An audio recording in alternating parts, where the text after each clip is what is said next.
Imagine being completely broke, doing any odd job just to survive, and one day before the most important interview of your life, you simply throw up on a millionaire's suit. Obviously, it wasn't just any millionaire, but the CEO of the company you were hoping to enter in that dream job. Clearly, at that moment, you would have ruined any chance of getting in, right? Wrong. Because after the interview, the guy calls you, not to hire you, but to make a deal, to be his fake girlfriend for 3 months. Enough money to fix your life and pay off your debts. But the situation isn't all sunshine and rainbows, because besides being rich, the CEO is also ridiculously handsome, and it becomes harder and harder not to fall for his provocations. And then there's a kiss that definitely wasn't part of the plan. When fake starts to feel real, someone always ends up falling in love, and maybe getting hurt. And so this story begins with our protagonist accepting an unlikely deal without reading the fine print. We begin our story with a job interview in a large and fancy company. One of the suited men praises Danny's resume,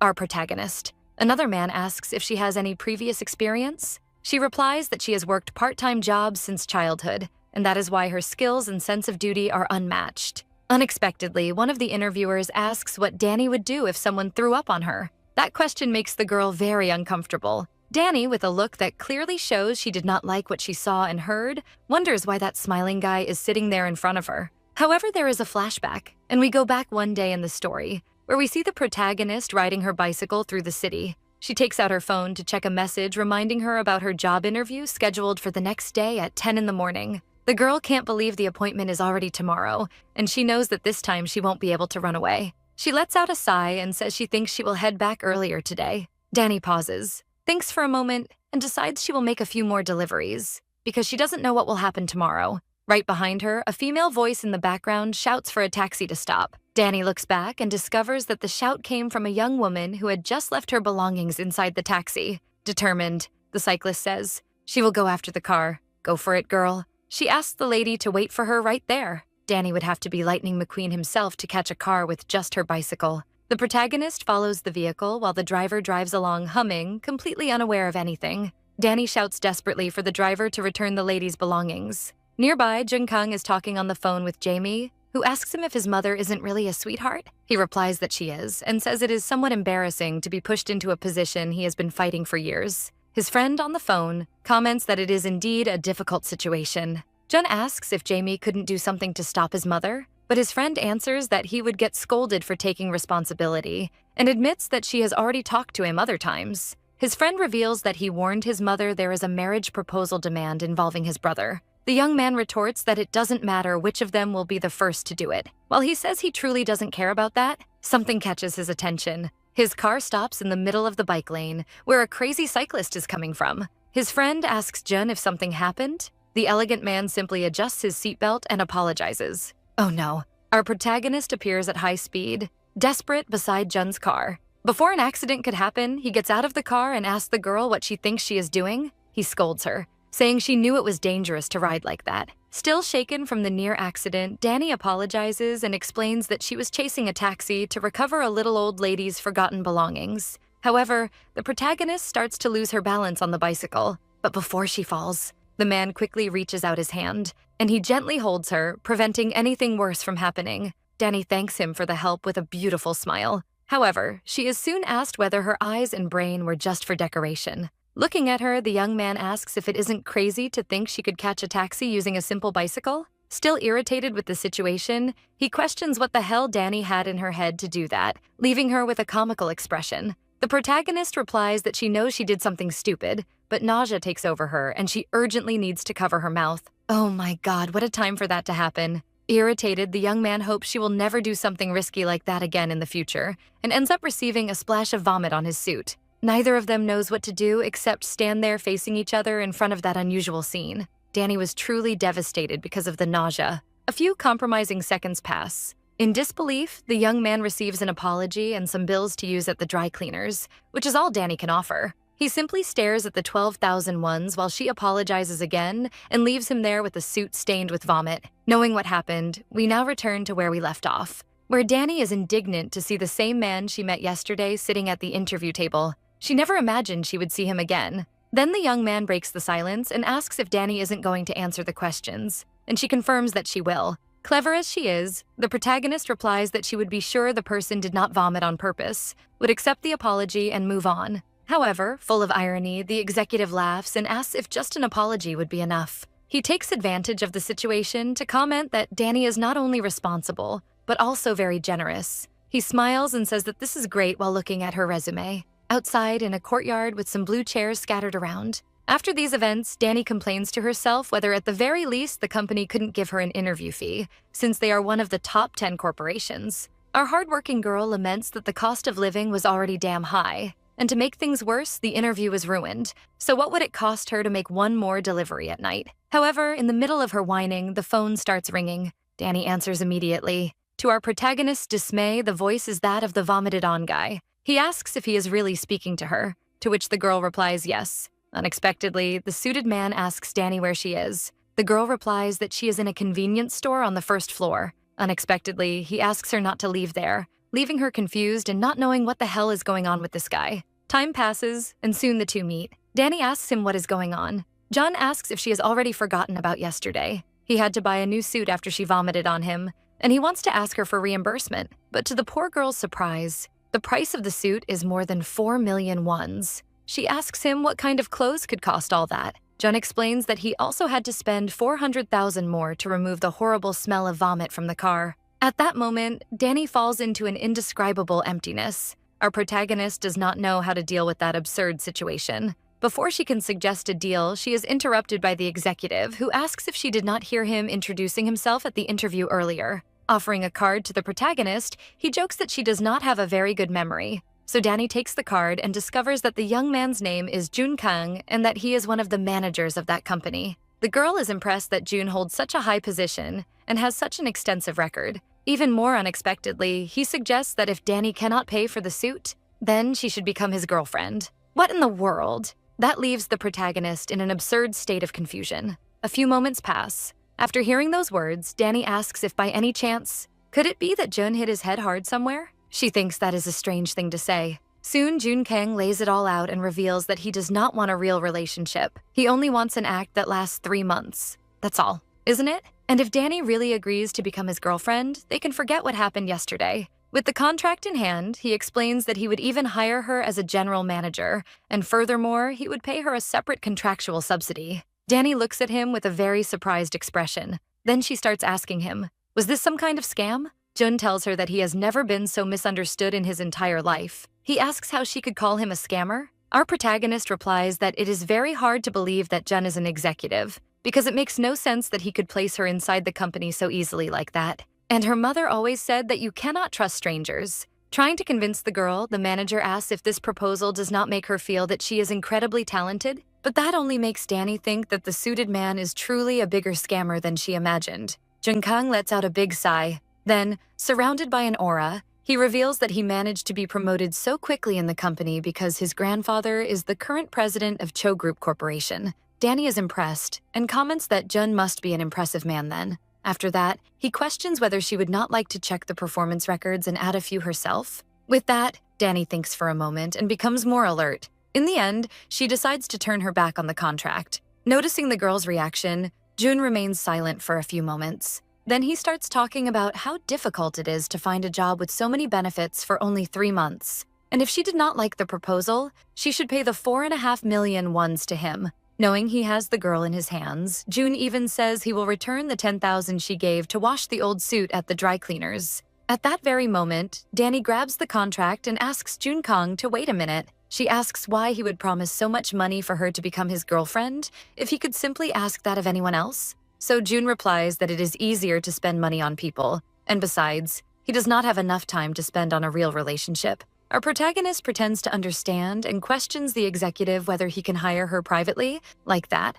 Jun explains that he was caught in a situation and needed to create a rumor that he was in a relationship. That makes Danny think about how corrupt that contract was. Our protagonist becomes more irritated and declares that Jun Kang cannot simply decide things on his own. Calmly, he asks her to read the contract instead of staring at him as if she wanted to kill him. In the end, she discovers that it is a short-term contract, and Jun explains that it will be useful for her to have that on her resume, proving the time she worked at a large company. Thinking it over, Danny knows she does not have the money to pay the corporate expenses, So for her, it will be very good to have a stable job, even if it is only for 3 months. With that, she sighs while he watches her. Danny holds out her hand and asks Jun for the pen. That makes him extremely happy. Oh my god, he had such a beautiful smile. Finally, the contract is signed. Jun Kang says he expects Danny on Monday for the new job. It was a beautiful sunny Monday with few clouds. The day goes by, and while walking, the protagonist reflects that at least she managed to get into a renowned company. However, all of this makes her very nervous. She grips the strap of her bag very tightly, until someone calls her name. 2 other girls wave at her, which makes Danny look at the pair in confusion. Our protagonist looks at the black-haired girl and feels like she has seen her before. The girl introduces herself, saying her name is Sujin and that she saw the protagonist at the job interview. Danny then introduces herself as well. After the introductions, a voice calls the 2 of them. With the same energy, Sue calls her friend to follow her. Knowing that this woman managed to pass the interview, Danny feels a certain envy of her. Then we are introduced to team leader Yuri Min. Because of the boss's presence, Sue ends up stumbling over her words and introduces Danny to Yuri in a very awkward way. Embarrassed by the situation, Yuri simply says it is a pleasure to meet her. Strangely, the boss stares at the protagonist, who only watches in confusion. Soon, the team leader reveals that she would like to begin training with the new hire, but the internal situation of the company will not allow that right now, so she points to where Danny should go. She shows her a desk, saying she can use that corner and that if she has any questions, she can just ask Mr. O at the desk next to it. Then Mr. O himself appears, giving a thumbs up, confirming the instructions given by Yuri. Turning to leave, Yuri tells Danny that she should start by greeting the general manager. But before going, she explains that Team 1, of which they are part, is responsible for the new corporate goals approved by the company's own director. Then Yuri knocks on the manager's office door, informing him that the new employee has arrived. Humbly, Danny bows to introduce herself. The young woman is still very nervous. You can even hear her heart beating loudly. Suddenly, a familiar voice catches her attention. Pretending to be innocent, June appears out of nowhere and asks if Danny is starting work today. He wishes her well and introduces himself as Jun Kang, the general manager of the corporation. Danny is very surprised by that situation. What a huge injustice. Filled with anger, Danny cannot even question what June was doing. She is furious. She cannot believe his nerve, but the general manager is full of mischief and approaches her. Then June asks why the protagonist does not straighten up, because he comments that she herself said she did not care about that kind of situation. Danny quickly steps back, still irritated. What was the need for that, right? She exclaims to herself that she never said she was fine with this and that June is crazy. Then we go back a little into the past. And we are back to the day when the 2 of them made that agreement. Jun Kang walks closer to our protagonist. He explains that he wants to show it as much as possible, so Danny must touch him above the waist. And at that moment, the protagonist's conscience is already weighing on her. Then she opens her eyes. Jun explains again that physical contact between them is allowed, which makes the protagonist irritated and question how he can be so calm about it. He seems surprised by her reaction. The executive listens with a distressed expression as Danny says that contact must never be above the shoulders. The girl refuses any kind of proposal at that level. Besides that, and pointing at June, she questions why her own words are becoming less important. The man replies that this is because she herself accepted this contract, but she shoots back saying that she thought there was a clause against that in the contract.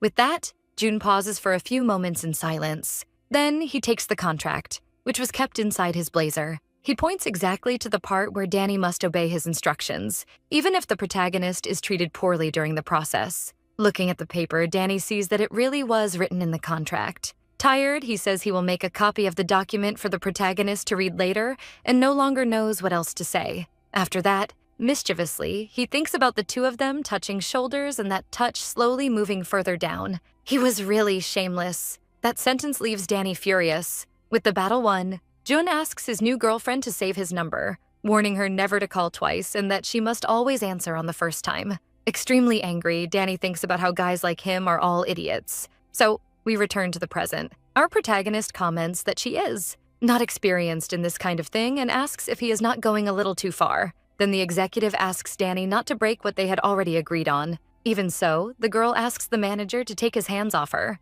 Because of that, she whispers, whether she really needs to do this kind of thing? Jun Kang replies that to be seen as his girlfriend, she will need to cooperate unconditionally in every situation. Yuri, not knowing how to react, simply watches the 2 of them talking. What a strange atmosphere. Jun and Danny realize they are being observed. Next, the executive asks the leader to gather the team so that he can introduce the new employee. After the boss leaves, the two are face to face again. Jun smiles at the girl. Wow, he should stop with those smiles. He jokes, saying that Danny thought he was going to devour her. She questions if that was not exactly what he was going to do, and sarcastically says she thinks she is already inside the manager's throat. Shocked to hear from Kang that that is more difficult than putting her hand on his shoulder and being asked if she has ever put one in her mouth, Danny asks if by any chance he grew up in a foreign country. He simply replies that he grew up in Korea. The protagonist says he does not know how to read between the lines and does not have a drop of moderation in the things he does. However, he just smiles.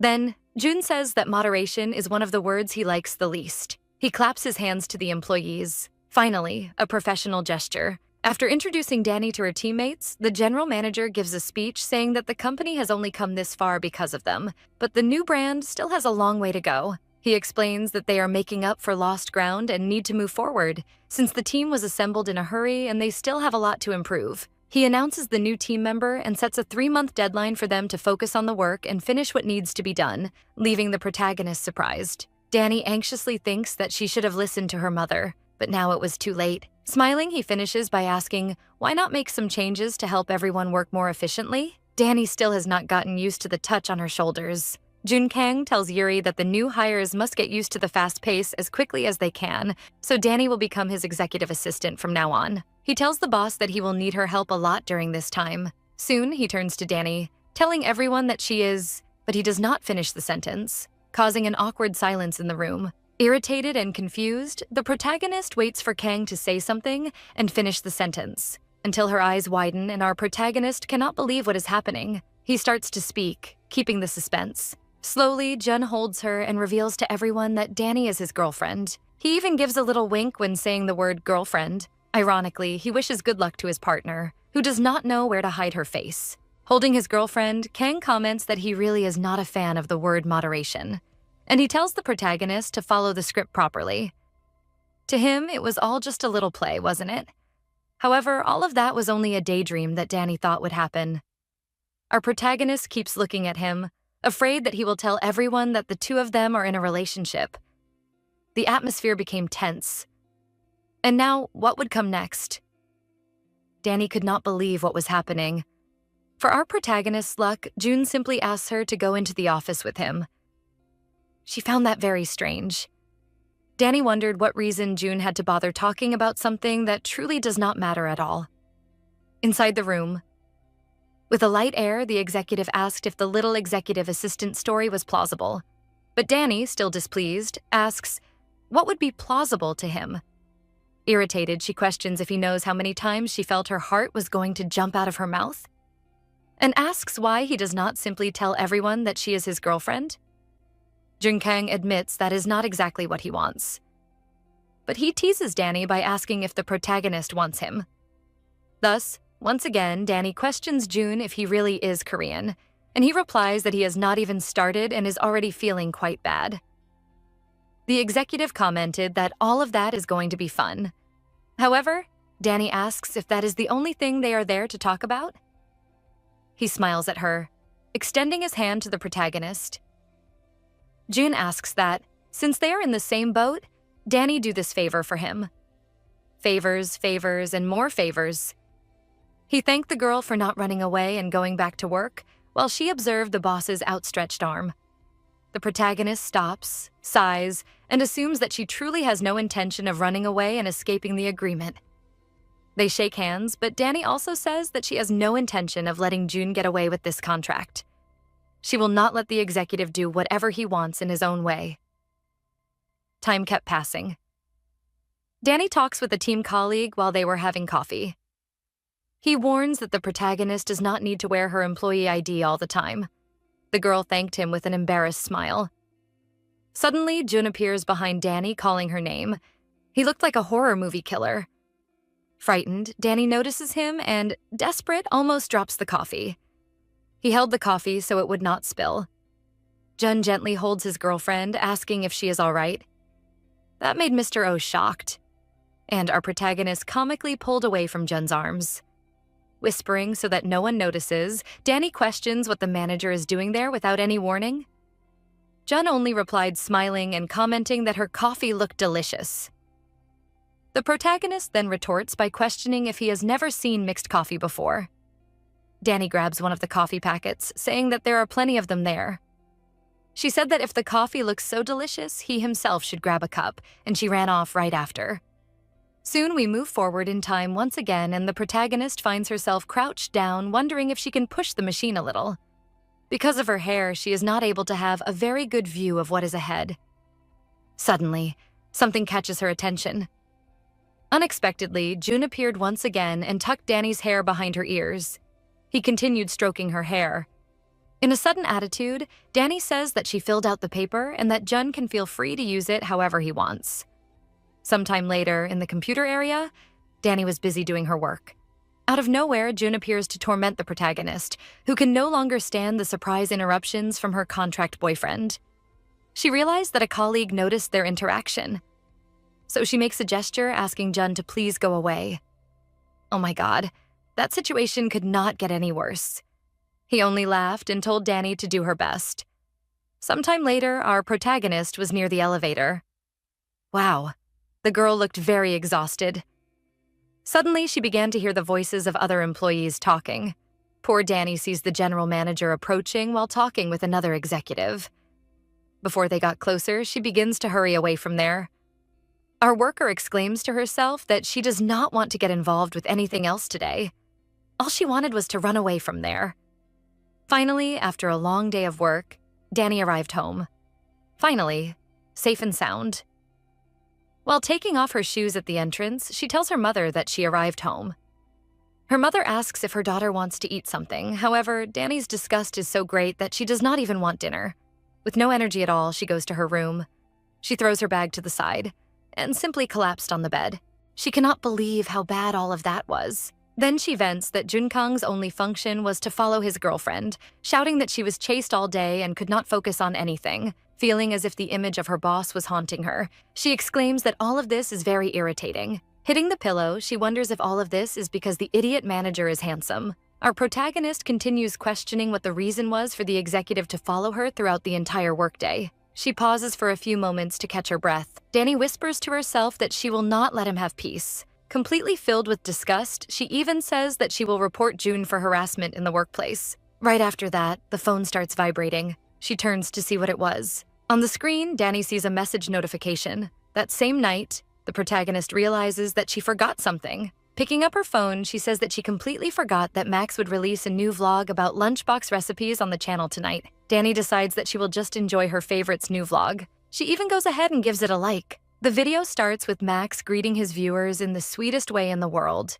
That boy was very cute, don't you think? He says that the weather has been very nice these days, and with a love-struck look, Danny thinks that Max looks very cute wearing an apron. While an image of a lunchbox full of cute little things appears, Max says that he really wants to go on a picnic, and that he is going to start preparing the lunchbox. With that, Danny's imagination runs wild, thinking about the two of them having a happy picnic. However, reality hits, and discouraged, the protagonist comments that this was not the time for that. The girl remembers that she needs to find the materials that Manager Cho asked for by tomorrow morning. Our protagonist questions whether she really should do that. She decides that she will not. But should she really not? The scene cuts and we see the couple talking about the various part-time jobs that Danny had managed to get, including the wedding assistant job. Danny asks if there is any problem with that, and the executive replies that there is not. But on the contrary, it will be very useful. Danny asks how it could be useful. Jun says that he wants the protagonist to use the experience she has gained and focus on the job.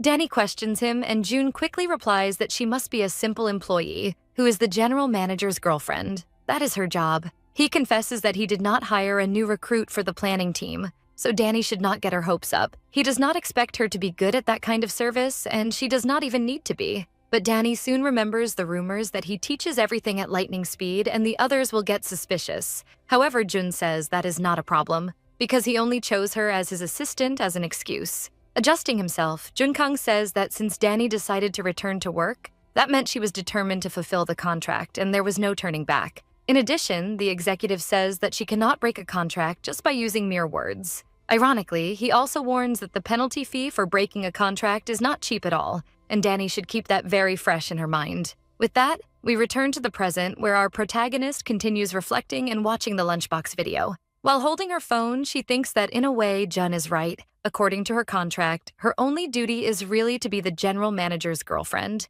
She reflects that the job is just to pretend to be his girlfriend or getting straight to the point, but she does not finish the sentence and does not want to think about it anymore. After that philosophical moment, Danny becomes indignant. It was truly a terrible situation. She finally admits that she cannot simply do only that. Then she remembers that there is nothing to worry about with a contract of only 3 months, so she will torment him to hell. Our protagonist is determined to earn the money, learn how to work properly, and use the experience she gains in her future career later on. With her hand clenched into a fist with holy fury, she repeats what Jun said, that she would only be a decorative assistant. Then, she shouts that he can do all of this however he wants. But she herself knows that it would be much better if she had some kind of resume showing what an executive assistant actually does. At that very moment on the phone, Max shouts that he is there to cheer for her and that she can do it. That's right, Kitty. Our protagonist takes those words as if they were meant for her herself. She turns her eyes back to the phone, repeating that she really can achieve what she wants.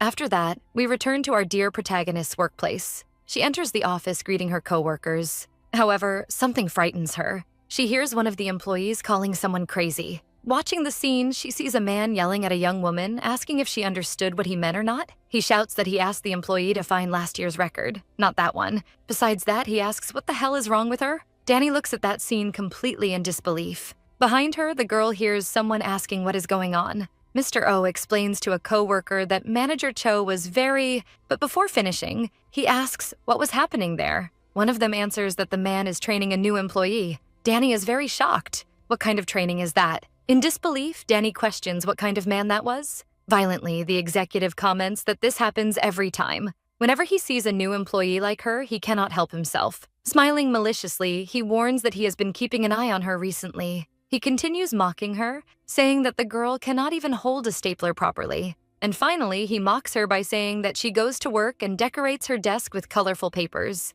Danny is very disturbed by that violent behavior. She places her bag on a desk. Unable to contain herself, Danny becomes furious and shouts, calling out to the boss. Our protagonist places herself in front of the new employee. With a defiant look, she questions the executive whether he does not think he went a little too far. That interference makes him even more irritated. There in the office, Danny looks very brave, placing herself between the abusive boss and the employee who is very frightened. "You go, girl!" With a furious expression, she asks again if he does not think he went too far. Who was he to say those terrible things? But the man does not answer, becoming even redder with anger. Pointing at Danny, the boss asks how she dares to interrupt him, and that the girl has no right at all to do that. Danny tells him that she is not the type of person who would pretend not to see something like that. She continues speaking and declares that that behavior is unacceptable. The man becomes even more bothered by the young woman's boldness. Who was she to talk to him like that? Danny will be your worst nightmare, bad guy. He asks what she is doing, threatening him. She says she would ask him the same. The boss demands that she apologize to him. No chance, man. Then, the man realizes that some people in the office have already noticed what was happening and are whispering behind his back. That bastard is almost growling with anger. Furious, he says that those chattering little women are too much. He continues making several sexist comments toward Danny and the employee behind her. Purple with rage, he says that women nowadays do not even make coffee for their bosses. Things like that were far too obvious. Catching him off guard, suddenly someone behind him asks what story that was about making coffee for the boss. Behind the boss, Jun Kang appears, the respected general manager of the company. The girls watch everything in silence. Jun has a furious expression. Wow, I would not want to be in his way. Danny and the other woman watch as the boss is questioned about why the employees would have to do things beyond their obligations to the company. He bows respectfully to the manager, trying to explain that he was teaching the two of them how to be respectful to their superiors, but Jun Kang is not believing any of that. Jun explains that he has never received any demand like that from his own supervisor. Is that why that boss did not respect him? The manager is truly very annoyed with that situation. On the other side of the conversation, Danny is even more furious because she hates injustices. The executive closes his eyes, letting out a long sigh. He orders the boss never to repeat those attitudes again and to resolve the problems. The man agrees and looks very frightened. Jun Kang walks away, which leaves the boss relieved. Right after that, he remembers something. Before the manager leaves, he demands that the man make him a cup of coffee full of respect. The boss says that he will make the coffee immediately. Danny is very distressed, and the boss very anxious. Trying to regain composure, the man asks the girls if they heard what the general manager said. Now they should return to their duties. But Danny is not satisfied with the outcome and tells the boss to apologize. Immediately, he apologizes to the employee, asking her to forget what happened and improve in the future. Right after that, he runs off. Danny shouts at him, asking what kind of apology that was. The girl holds Danny back before she goes to hit the boss. With a smile, she tells her colleague that she is fine. What a relief. While some employees watch her, the girl says that it is a bit overwhelming to be recognized for more than that. Danny tries to understand her reaction. Sometime later, our protagonist was already sitting at her desk, reflecting on what had happened earlier. She stared at the keyboard. Danny was worried that because of her, Sujin's life would become more difficult. She kept thinking about whether she had confronted the boss without a real reason. However, the reason was indeed real. He had been rude and violent toward someone more vulnerable, taking advantage of the company's hierarchy. Danny remained silent for a few moments. Even so, she was not regretful for having confronted that bastard. The afternoon goes by without any more troubles. And finally, it gets dark. At last, the end of the day. Some employees finish their shift, and they calmly walk toward the company's exit. But before Danny could leave, someone calls out to her. But who could it be? She turns around, a little surprised to recognize that voice. And she is perplexed to see Ms. Sujin looking for her. The girl in the white dress approaches, saying that she was looking for Danny. Our protagonist did not understand the reason for that. Sujin would like to formally thank her for the help. Danny was still a little confused. A bit awkwardly, she says that it was fine. Our protagonist was a true heroine of justice. Sujin apologizes if she embarrassed her in any way and thanks Danny again for her courage, which prevented the situation from getting worse. Our protagonist tries to say that if she had done nothing, she was sure other people would have helped her. She was saying that according to her contract, an incident of that magnitude, but she falls silent before finishing the sentence. Sujin waits expectantly to hear the rest, without imagining what Danny was about to say. Danny quickly changes the subject, saying that the first time is difficult, but the second time everything becomes easier. Sujin is left speechless watching the drastic change in attitude. The brave girl says that the next time something like that happens, she will be there to help her. Danny asks Sujin to feel free to talk to her whenever necessary. She is a really nice girl, and we like her, don't we? Her coworker gives a big smile and tells her that since then, her boss has not said another word to her, and that has made her routine much easier. Then, the young woman in the white dress offers to pay for dinner for Danny, as a way of repaying what the girl did for her. A new day begins at Cho Group. A new day, new events. Even though it is so early, Danny already seems to have a huge headache. She is sure that it is because she stayed up late the night before. Danny and Sujin went to a restaurant with karaoke where they drank a lot of beer and sang a lot. She remembers the first round of fried chicken, beer, karaoke, but the rest is a blur in her mind. It truly was a night of a lot of fun. Suddenly, on her computer, a notification appears on the workplace chat app. Danny wonders, who could it be? It was her friend, Sujin, asking what she was going to eat for lunch. But Danny still was not sure what she wanted and asked if she had any idea. Sujin tells her that the company cafeteria was serving ginseng chicken soup. Yummy. That was a great and delicious suggestion.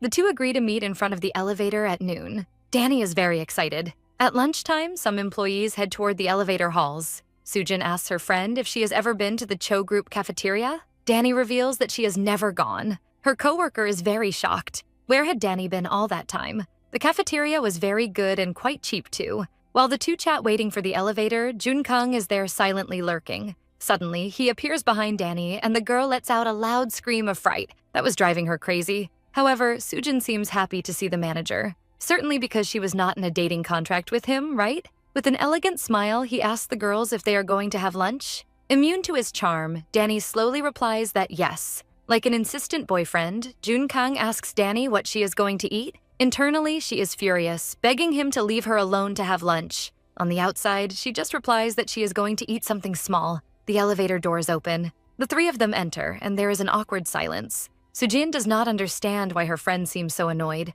She looks at Danny, hoping she will explain something. Then, the black-haired girl tells the manager that they are going to have lunch at the cafeteria and asks if he would not like to eat something. He gives a big smile and says that eating would be very nice. Wow, he was really handsome. Sujin even invites him to join them at the cafeteria, but he explains that he needs to finish something before having lunch. Before the girls go to the cafeteria, he turns toward them, and with another charming smile, he wishes the girls a great lunch. The elevator doors close. While Danny lets out a sigh of disgust, Sujin lets out a sigh of passion. With her hands clasped together, the girl keeps thinking about the manager. Sujin considered the general manager a very nice man with good manners. She even said that Danny was very lucky to be on the same team as him. Little did her coworker know what he was putting the girl through. Suji sighs, saying she wishes her boyfriend were as good as the manager. That sentence catches Danny by surprise. She becomes a little confused. What a situation. But before she can say anything, she is dragged by Sujin to hurry to the cafeteria.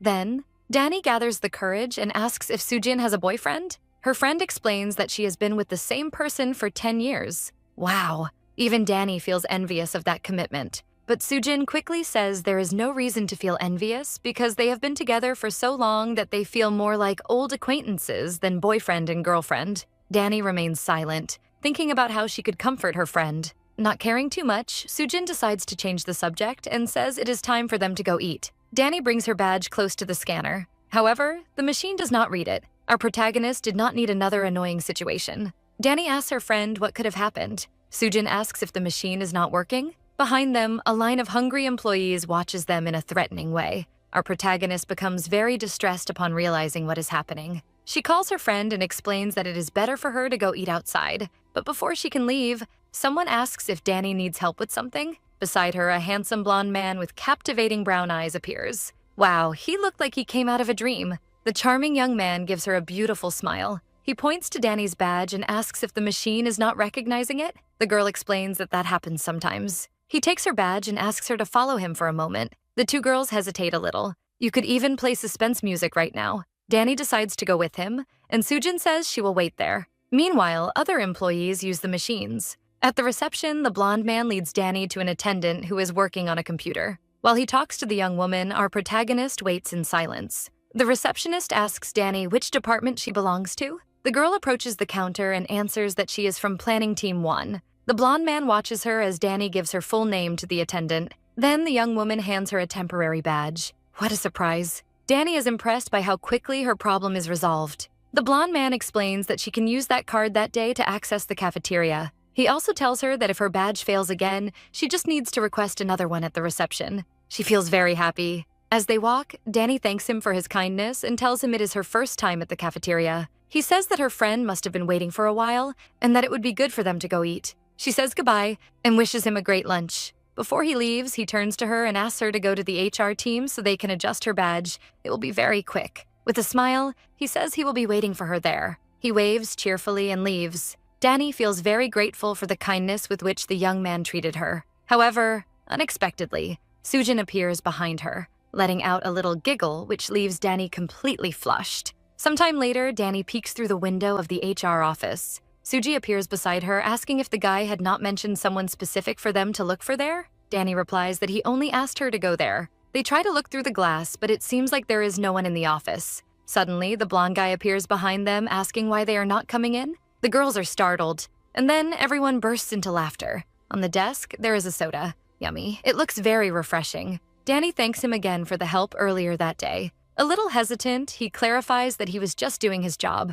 The man says that he feels a bit embarrassed by her thanking him so many times. She had even brought him a soda. Danny becomes worried and asks him if there is any problem with him receiving that kind of gift. He replies that there is not. He says that he will enjoy it very much. Then, the blonde man declares that next time, the coffee will be on him. Sujin watches the two of them talking. She thinks it is very cute. The two of them would even make a very cute couple, wouldn't they? Letting out a few giggles, the black-haired woman tells Danny that she will wait for her at the exit. The blonde guy asks if she is from Planning Team 1. Then, he asks to see her badge again. In order to configure a new badge, Danny needs to fill out a form, so he hands her a tablet to sign a few pages. She positioned the pen to write, but it seemed like something was wrong.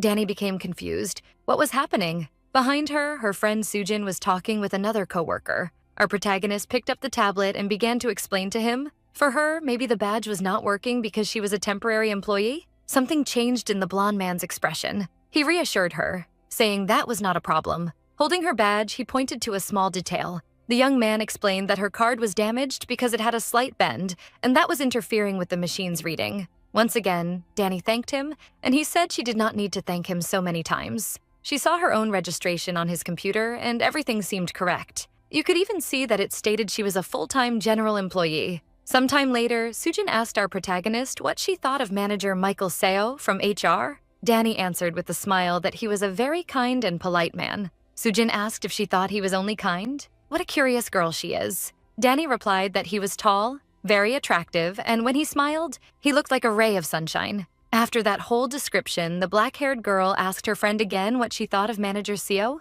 Danny did not know what else to say. Sujin told her that she noticed how his eyes sparkled when he said he would buy coffee for her next time. It was as if he wanted Danny to be his girl, but our protagonist, thankfully, was not taking her friend's words seriously. Truly, for her own good, Danny revealed to Sujin that she hated workplace romances. Suddenly, something caught her attention. In the distance, Jun Kang, her contract boyfriend, was staring intensely at her. He gestured that if she did not want to pay the contract penalty, she should choose her words carefully. And he kept making a gesture that he was watching everything. Oh no. It was a situation that left Danny very exhausted. She clasped her hands with some apprehension and began to explain something to Sujin. The girl noticed her friend's trembling hands. Finally, Danny declared that she already had a boyfriend. She did not need to say it was under contract. Sujin was a little surprised by that confession. Our protagonist tried to explain that they had barely started dating. On the other side of the room, Jun Kang looked at her in disapproval. Sujin apologized to her friend, saying she could have told her earlier because earlier that day she had almost made a mistake. She asked if Danny was okay. Yes, truly, our protagonist did not look well at all. Sujin looked back, while her friend still had a grim expression on her face. Behind them, General Manager Jun Kang appeared. He did not look friendly at all either. Between the two of them, you could practically see the flames. What the executive wanted was for Danny to expose their relationship, but she was not willing. Sujin thought that atmosphere between them was super strange. She asked, after all, what was going on? Why were the two of them acting that way? The afternoon continues. Far from there, a large airplane crossed the sky. It landed at Korea's international airport. A very elegant woman with pink hair and a white dress walked through the airport corridor. She wore expensive sparkling earrings, designer shades, and a matching necklace. Wherever she passed, her look drew people's attention. A woman noticed who she was. Wow, she really looked like a famous person. At the airport, people whispered, asking if that pink-haired girl was not Ju Hyunju, the famous influencer. Truly, she was very beautiful. She took off her glasses to see better. Very chic. Her light green eyes made a beautiful contrast with her colorful hair. Approaching a large window, she said to herself how Seoul's air was always the same. She took out her phone. With a distracted expression, she commented that they would be shocked when they found out she had returned. Even so, she gave an enigmatic smile. On her phone, she looked at a photo where she appeared much younger, and beside her there was a little boy. Wow, that child was Jun Kang. Ju could hardly wait to see their faces when they saw her. It was a beautiful day near the large international airport. Ju searched for someone in her phone contacts. Then she found a name that was saved in her favorites.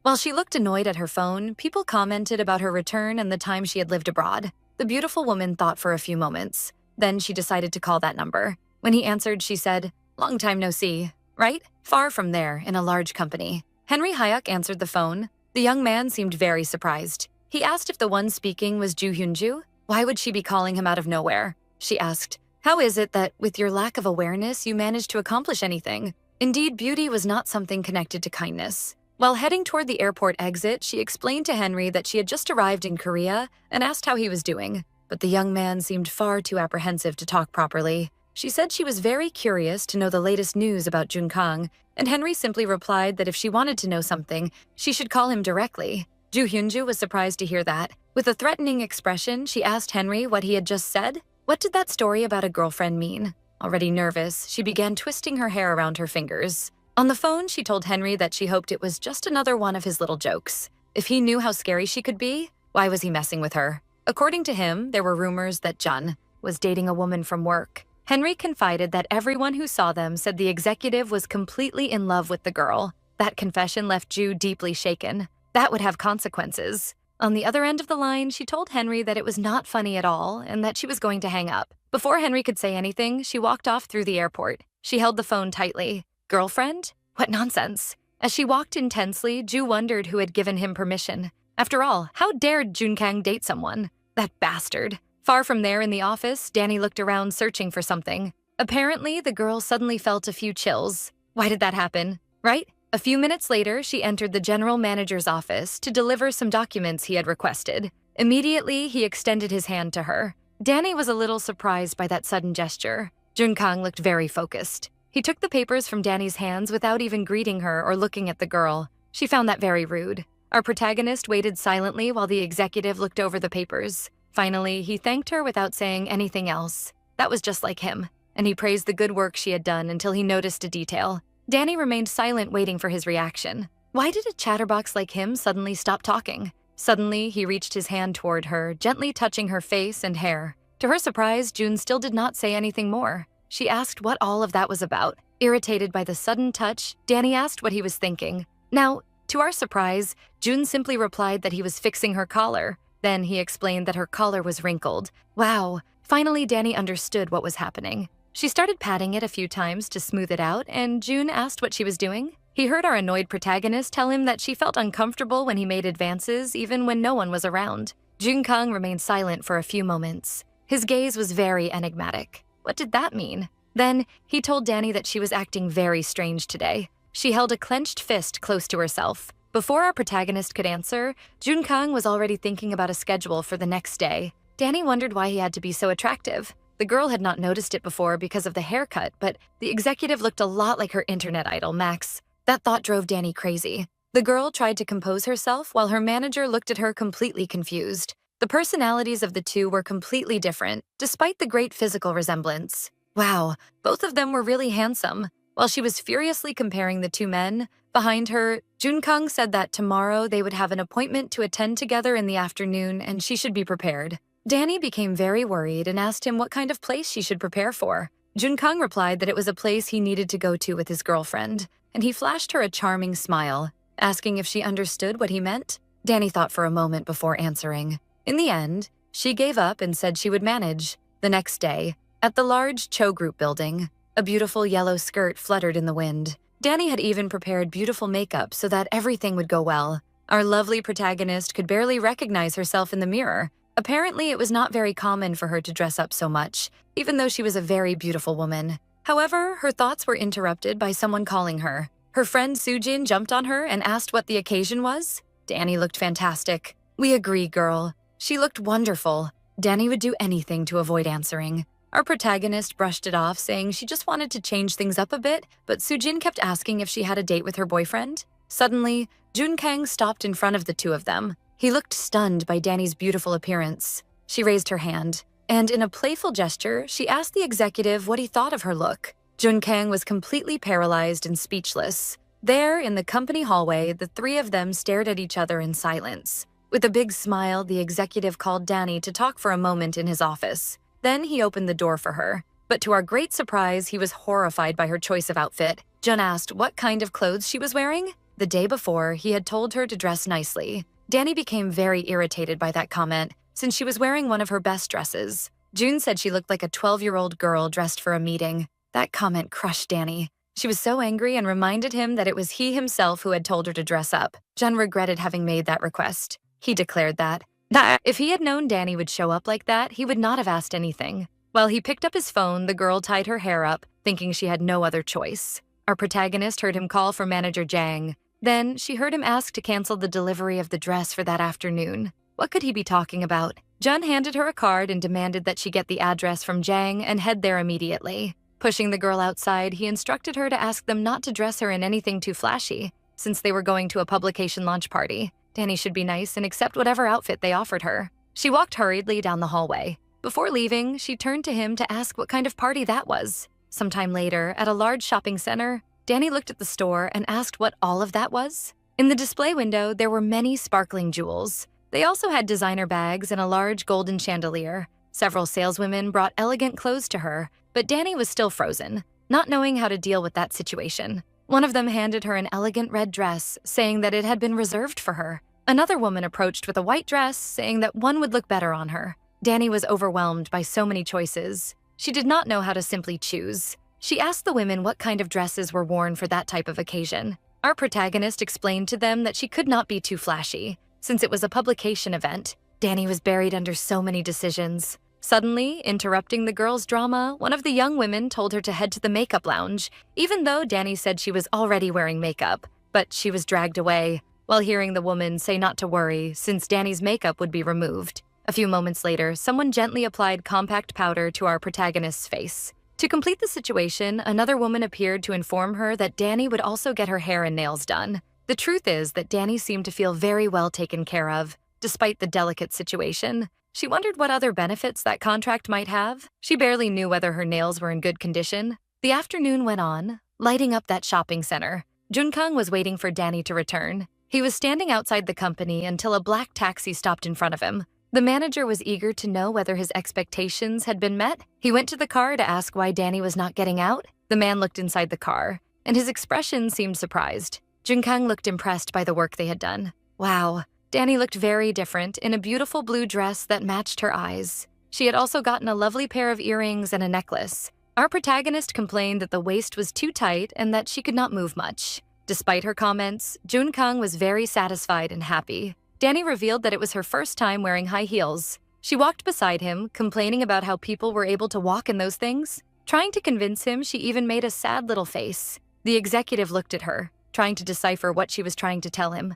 Danny asked why he was looking at her like that. Internally, the girl wondered how he could look even more handsome that day. He simply replied that they had not set any limits, and that she looked like a watermelon. Wow, what did he mean by that? Danny asked if he had any idea how much that makeover had cost. It was not even her money, and because of that, her hands had been trembling at checkout. He extended his arm for her to hold. Danny looked at him a little confused. Jun gestured for her to grab his arm. A little annoyed, our protagonist asked what that was about. He reminded her that Danny had said it was hard to walk in those shoes. The executive asked if she would be able to walk, but the girl was very determined and just replied that she would try. With a slight smile, he asked her not to be nervous. As they walked, Jun explained that everything would be fine, but Danny remained very apprehensive. Despite the words of her contract boyfriend, her hands were trembling because of the nervousness. Then, Junkang placed his hand on top of hers to calm her down. Danny was surprised when she felt him. With a gallant smile, the executive guided his contract girlfriend down the hallway.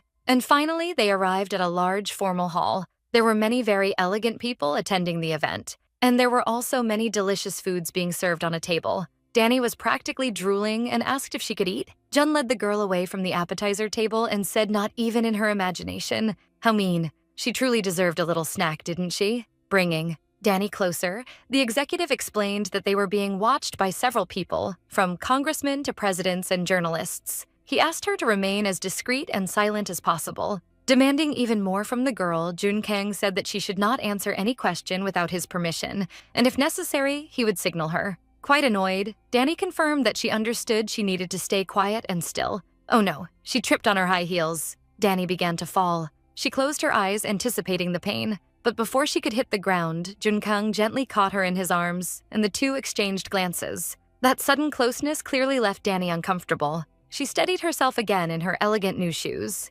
Irritated, Jun reminded her that she should stay still. Our protagonist said she had not done it on purpose. The executive, very sly, reminded her of a detail that had gone unnoticed. Now his hand had slid down to her waist. Danny replied that it was not the time for him to make jokes. She flailed her arms to push that big bad wolf away. Suddenly, someone called Junkang. Another executive, wearing a handsome formal suit, thanked Kang for attending the event. The man asked, "How is the health of the chairman of Cho Group?" With a polite smile, Jun replied that he was doing well. At that moment, Danny discovered that the man was a congressman. Oh my god. Then he asked who the young woman beside Jun was. Wow, Danny. Now it was your turn. Jun introduced Danny as his girlfriend, and despite the contract, our protagonist still felt quite uncomfortable. With a gentle look, he told the congressman that his girlfriend had insisted on accompanying him to that important celebration. Danny gave an awkward smile, but agreed with him. The congressman was very friendly. Our protagonist wondered how Junkang managed to get away with being so seductive with people. Then, she realized she was making an unpleasant face and composed herself. She looked around, a little apprehensive. Junkang smiled while thanking him for the compliments, as the congressman said that his business instincts matched those of his grandfather, the chairman. He was an attractive man. Rich, rude but with a good heart, skilled, coming from a good family. What could possibly be missing for him to need a contract girlfriend? Danny wondered why he did not go on dates like normal people. With his looks, any woman would be enchanted. With that face smiling like that. Suddenly, something caught the executive's attention. He looked at Danny as if she were adorable. The girl wondered who would not fall in love with a man like him. She was anxious, trying to understand. Besides, his future girlfriend would wear expensive clothes, have designer bags, and only wear the best things. Danny imagined that with so many benefits, there would be a huge line of candidates wanting to date Junkang. So why had he chosen her? Interrupting her thoughts, June asked the girl what she was thinking about. Danny was a little startled by the interruption, and the two stared at each other for a few moments. She felt like her heart would not survive that day. She asked him what was wrong. Looking at his watch, Jun said they could leave already. He asked if she would like to go back to the office, and Danny thought it was a good idea. However, they did not know that a certain person was lurking at that event. While June and Danny were talking, Ju Hyunju watched them from a distance. Suddenly, she called Jun's name. Our protagonist recognized the woman. Wow, it was hard not to recognize someone so beautiful. Danny looked at her with an admiring gaze as the pink-haired woman approached the two of them. Ju looked stunning in a beautiful white dress. Her earrings matched her striking green eyes. Danny recognized the woman as the influencer heiress and socialite who always posted very fashionable photos. Our protagonist was in shock at the situation. Ignoring her presence, Ju approached Jun Kang. The girl was impressed to see a celebrity like that up close. For her, following the manager around had led her to this situation. However, Danny noticed that Jun was tense because his posture had completely changed. The protagonist did not understand why the atmosphere among the three of them had become so strange. They remained silent for a few moments. Finally, he asked the celebrity when she had returned to Korea. Ju replied that it had been only a short time, and she had not told him because she wanted to surprise him. She said there was, however, a problem. The elegant woman turned to Danny and asked, "Who was she?" Oh no, now the attention had shifted to her. However, Jun did not answer anything, leaving Danny waiting for his reaction. To our surprise, the executive remained silent, apparently nervous about that situation. The girl noticed the celebrity's intimidating gaze and wondered what she should say at that moment. Our dear protagonist was petrified. She did not even know what to do. Danny was very distressed. That situation was completely unexpected for her. She remembered that Jun had explicitly ordered her not to answer anyone without his permission. The girl began to utter a few words, but the truth was that that party had turned into a horror movie. Jun remained silent because he could barely speak. To everyone's surprise, the executive gathered his courage and declared to the woman that Danny was his girlfriend. Ju Hyunju was quite bothered by that declaration, but before she could speak, one of the executives present interrupted her and greeted Jun Kang from the other side of the hall. With a smile on his face, the man commented that the rumors were true. Jun Kang had finally gotten himself a girlfriend. Another surprise, right, Danny? Ju was furious at that intrusion. The man extended his hand to greet our protagonist, saying that he had heard a lot about her. He introduced himself as a great friend of Jun, and his name was Kim Jong. But the executive was already out of patience and began to push him away, saying that he needed to return to the office. Danny agreed to leave. Truly, that night was turning into a circus of horrors. Jun grabbed his contract girlfriend by the arm and the two walked toward the exit. Even so, Danny kept stumbling over her own shoes. Poor our protagonist. Jun turned to her and asked if she was okay. It was the first time he showed that he was genuinely concerned about her, but Ju was furious. Mr. Kim commented that Jun seemed very in love with the girl. Without realizing it, she began twisting her hair between her fingers again. The man would not stop talking. He rambled on about how his friend was a very lucky man, but Ju interrupted him and told him to stop it. Far from them, Jun Kang and Danny seemed relieved to be leaving that event. Ju cast a threatening look at the two of them. That was unbelievable. The scene cuts and suddenly we see a club packed with people. Wow, everyone looked very excited. What could be happening? Up on a stage was Max, Danny's idol. What a cutie. He was very charismatic and captured everyone's attention there. In the middle of the crowd, our protagonist held a few glow sticks, shouting very enthusiastically. Max waved to the people. He shone among so many flashing lights. He was so handsome, he even looked like a K-pop idol. His smile was radiant, out of this world. Wow, a smile like that could light up the entire club. Then, he knelt down. Danny was very happy seeing him so close. Suddenly, Max and our protagonist were face to face. It felt like the whole world had stopped and only the two of them were there in the club. The young man extended his hand to her. Completely in love with the idol, Danny tried to reach him. For a few moments, their hands touched. Oh my God, I am loving this story. Our protagonist could hardly believe what was happening. She wondered whether that was a dream or reality. However, something caught her off guard. She heard Jun Kang saying the word girlfriend. Suddenly, Danny was teleported to that formal hall, and Jun was holding her hand, calling her by her name. The executive gave a charming smile and kept calling the girl, not letting go of her hand. Danny screamed from the fright, not understanding what distorted reality that was. Finally, she woke up. Phew, thank goodness it was just a weird dream. To the relief of the protagonist, and ours too, she was safe in her own bed. In her mind still echoed the image of Jun Kang calling her dear. Danny kicked her sheets away. That dreadful dream had left her with a terrible headache. She wondered why she would dream about something so bizarre. Out of all the dreams to have, did it have to be that one? On her desk, the calendar had a special date marked with a heart. Looking closer, you could see that Max's concert would happen soon. Danny had even drawn a heart with a red pen so she would not forget that super special day. She wondered why that dream had to happen exactly on the day the concert would take place. Our protagonist let out a long sigh. The girl decided to get out of bed. There were many things to do. She grabbed her phone while thinking about how much he annoyed her to have shown up in her dreams like that. Danny found it frustrating that he would not leave her alone, even in her subconscious. Suddenly, the phone started ringing and she saw the general manager's name. Oops, her contract boyfriend, calling her. The phone even slipped from her hand because of the fright. Before answering, Danny did not miss the chance to curse a little. Could that bastard be telepathic, calling right after she had dreamed about him? The phone kept ringing insistently. In the end, Danny rejected the call. Phew, she deserved that break. It was the weekend, so she could have that moment of peace. However, the phone rang again. When she answered, Junkang was irritated and told her never to make him call twice. He heard her say she was on her day off and asked who had authorized her to take a day off. Then, Jun informed her that he would pick her up at 2 p.m., so she could send her address by text message. Danny was completely stunned by his words. She quickly got out of bed and shouted that she was busy that day. Our protagonist argued that she had important things to take care of. Over the phone, Jun replied that their contract should take priority above everything else. She insisted that she could not simply cancel her commitments. However, June ignored everything she said and just told her to send her address. Finally, he hung up and Danny needed a few moments to compose herself.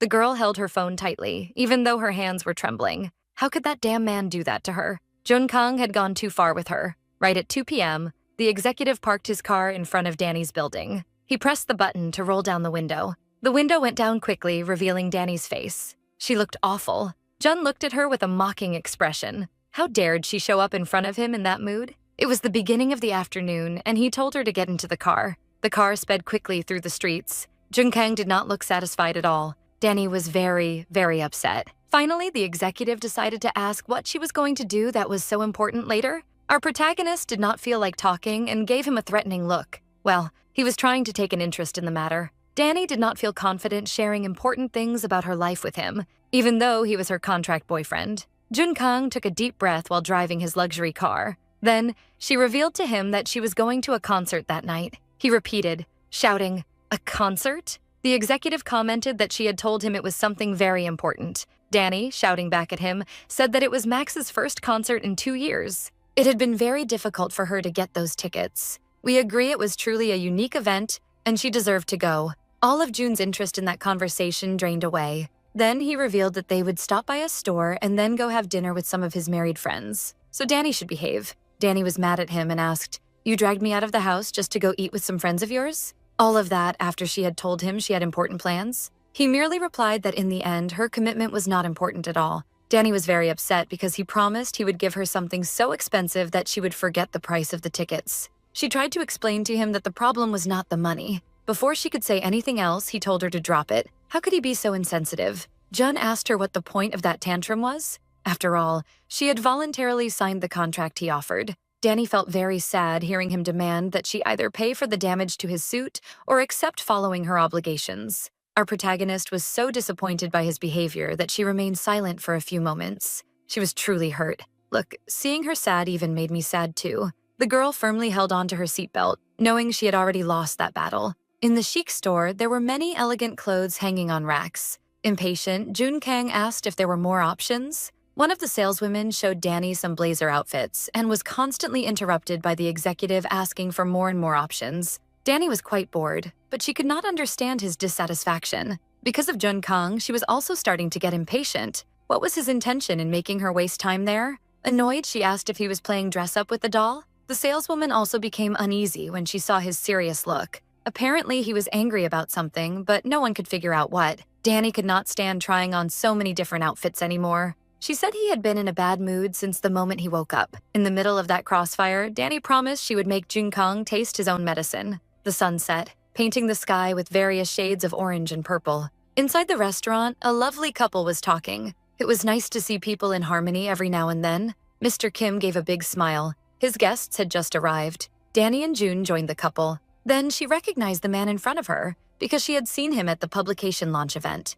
Mr. Kim said that, unfortunately, that day he had not been able to greet her properly, even though he had begged Jun Kang to introduce them. Then he introduced himself and said that the woman beside him was his wife. At least the two of them were quite friendly. Danny smiled at them, and despite her polite attitude, she wondered whether Jun thought she would play fair with him. Jun looked at her with a suspicious gaze. Our protagonist decided it was time to show who was in charge. If she had to be crazy, she would be crazy to the very end. Then, Danny began to gesture in a slightly strange way. Acting like a little child, she introduced herself to Jun's friends. The executive was horrified by her change in attitude. Even their friends were shocked. Jun nudged Danny with his elbow, trying to get her attention. He asked the girl, what did she think she was doing? Danny was determined to make Jun Kang regret everything. She smiled sweetly at him, pretending to be innocent. Our protagonist comically acted like a little child, telling Jun that his little Danny was hungry and her little tummy was making little noises.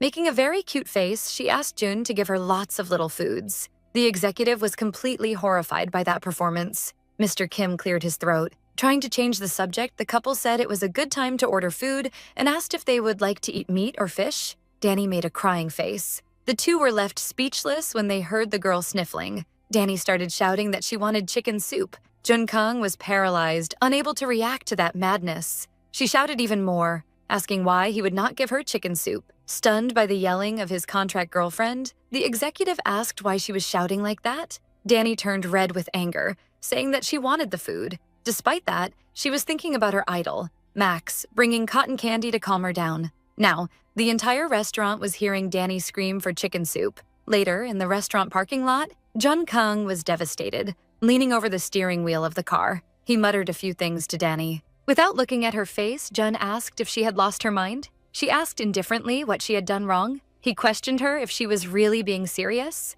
Then, quite furious, he reminded her of the scene she had caused in the restaurant, shouting and shaking in front of everyone. The executive was relieved because they had been with friends, but he was still very angry with her. Jun asked if Danny was making fun of him. Our protagonist said that he treated her like a little doll, so she decided to act like one. Finally, the girl asked if he was satisfied. Jun was speechless. He needed to pause for a few moments before answering. Danny watched as he released all his frustration. The executive declared to her that such behavior was a violation of the contract between them and asked if she was ready to pay the penalty. Danny asked what penalty he was talking about. Did their contract forbid baby talk? She grew furious and argued that the contract had been signed a long time ago, and therefore Jun Kang could not simply go around adding things. The girl continued arguing with him, saying he could add as many clauses as he wanted to the contract, since he was crazy anyway. Now he seemed more embarrassed than angry. The memory of Danny screaming in the restaurant haunted his thoughts. In the end, he agreed with her. Willing to negotiate, he asked what she wanted from him. Our protagonist felt slightly uncomfortable with that question. Jun asked if she wanted tickets to see her idol's concert. She quickly said that was not the problem. Then, Danny asked him to share his schedules and future events with her so she could check whether she could go with him. She thought it would be more practical to add that to the contract. Pointing her finger at him, Danny said it was her turn to make some decisions and demand penalties if the clauses were not fulfilled. The executive said he agreed, but the two of them needed to accept both terms. He asked Danny to act like a reasonable girlfriend within human understanding. Besides that, he was fed up with that crazy behavior. That way, our protagonist would accompany him to more formal events in the future. He placed some papers on the table. Danny held the sheets, trying to organize them. The contract even included a few museum visits. Jun flipped through the pages. There was really a lot of paper. He asked Danny not to add anything else to that contract. The day was coming to an end, and the sky was in beautiful shades of orange and purple. They would be together at other kinds of events as well,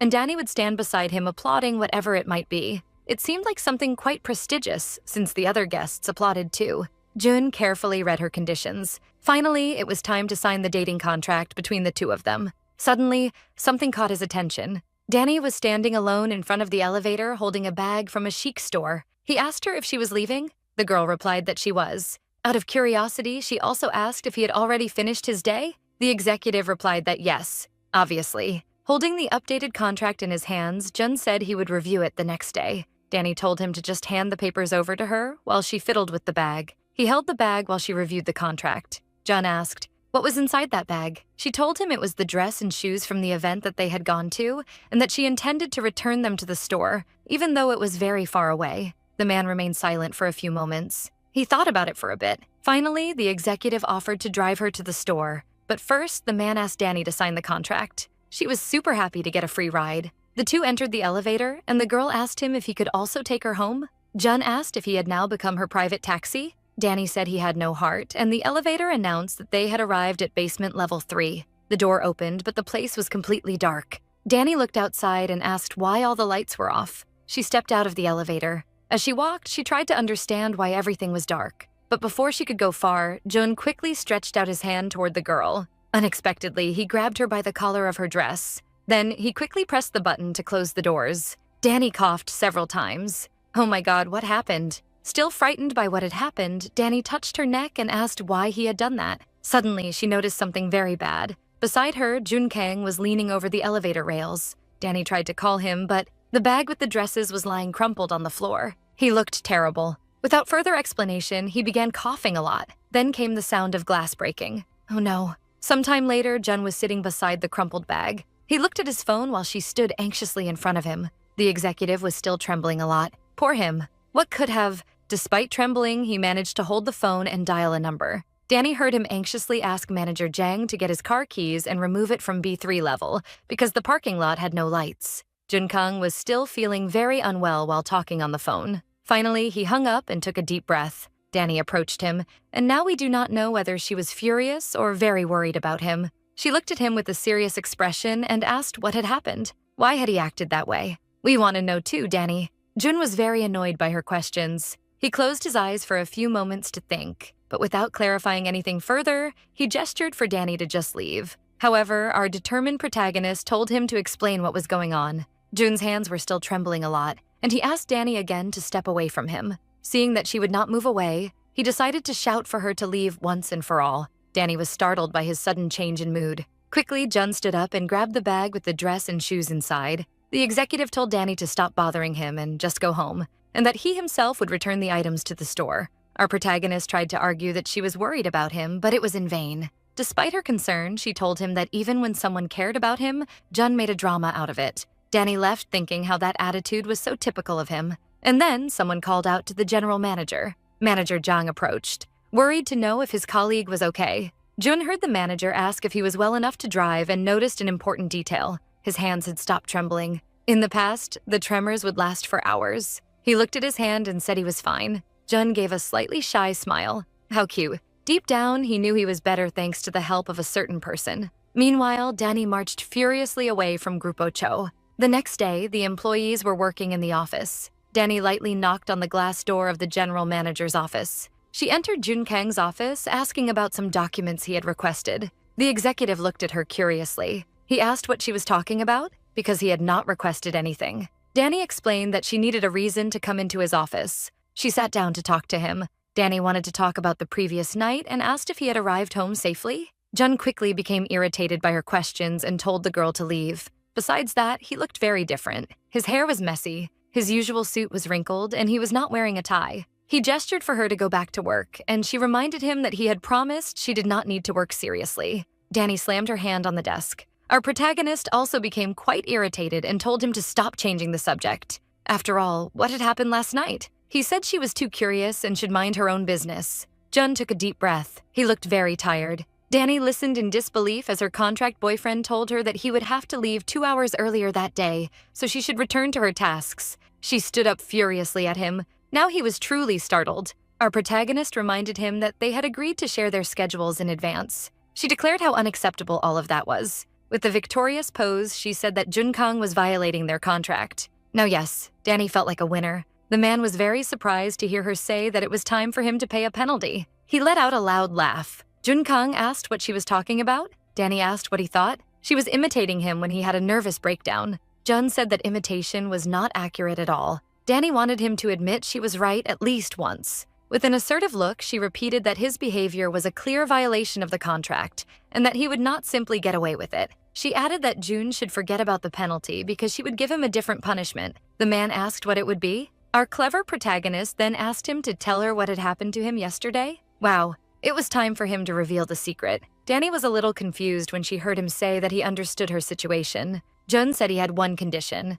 The girl asked since when punishments had conditions. He explained that what she was asking for was too much and not feasible. Danny accepted the condition, but internally she wondered what kind of big secret that was. The executive explained that the condition was that she accompany him to a family meeting and be super adorable with his relatives. Our protagonist assured him that everything would go well, since she had a lot of experience with older people from doing many part-time jobs with elderly clients. He was impressed. Truly, our Danny was a very clever girl and had everything it took to succeed. She took advantage of the situation to ask a question. Danny asked if the president gave her an allowance. Could she keep the money? Leaning back in his chair, Junkang said she could do whatever she wanted. The man held her as if Danny were a little puppy and told her to leave his office, but she refused. Danny warned that eventually he would have to explain to her what had happened that night, but Jun replied that he had never said he would tell her immediately. The afternoon went on. Danny walked wearing beautiful beige heels. In front of her stood a large mansion, with a high wall and a glass balcony. Our protagonist was impressed by the size of Junkang's parents' house. He asked if Danny had any problem, but she replied that everything was fine. The girl admitted that perhaps she had overestimated the size of that task. After all, most of her experience came from the K-dramas she watched. Now that was a big secret she could not reveal. She imagined his father-in-law offering her money so they would break up their contract relationship. Jun placed his hands on her shoulders, asking Danny to relax because his parents were very nice people. Our protagonist asked why he had scared her so much. Jun explained that she had a very innocent little face. Danny became furious because of that. He gently touched the protagonist's blonde hair. The girl was still a little apprehensive about the situation. Junkang gave a big smile and said that Danny, as his girlfriend, should not worry. That sudden kindness caught our protagonist by surprise, because it was very different from the spoiled executive she dealt with daily. He held her hand like a true gentleman, saying she would make a good impression. Gently touching her hand, Jun invited her into his house. The late afternoon made the scenery even more beautiful, blending shades of orange with purple and pink. The family gathering had finally begun in the elegant mansion. On the table, there were several dishes that looked very delicious. Danny was impressed, but she was not sure where to start. She stared intensely at the food. Wow, they really looked very appetizing. Besides that, his parents were much nicer than she had imagined they would be. Our protagonist felt her conscience deeply shaken for deceiving them with the contract relationship. Junkang's mother asked her if the food was good. Danny replied that everything was delicious. Then, someone gestured with the jotgarak. Junkang's father revealed that his son had not told them what Danny liked to eat. Our protagonist's kind father-in-law told her that if they had known, they would have prepared her favorite dishes. Danny did not want them to go through trouble for her. The girl said that everything there was delicious and asked them if she could have another bowl. Jun watched her while she eagerly ate the ribs. Yummy. They really did look very good. The executive remembered how she had protested on the way to his house, claiming that he had not told her it would be a family dinner and that she might get indigestion. His mother picked up a cup of tea. She looked like a very refined lady. After dinner, they went up to the rooftop, and Danny's mother-in-law revealed that he had never brought any girlfriend for them to meet, which was why they were so surprised. That conversation was making Jun a little embarrassed. Danny asked his mother whether, with Jun's attractive appearance inherited from his father, he had never had other girlfriends before. Then, our protagonist assumed that he must be very shy. Jun gave an awkward laugh. The girl said that the osmanthus in the garden was very beautiful. Jun took her to see the tree up close. It was truly impressive. It looked like a very old and healthy plant. Danny seemed very happy and imagined that when it bloomed, the tree would be even more beautiful. She gently asked them to invite her again in the spring. Junkang's grandfather, holding his cane, said it would be a pleasure. The elderly man told her that when the time came, it would be a pleasure to invite her again.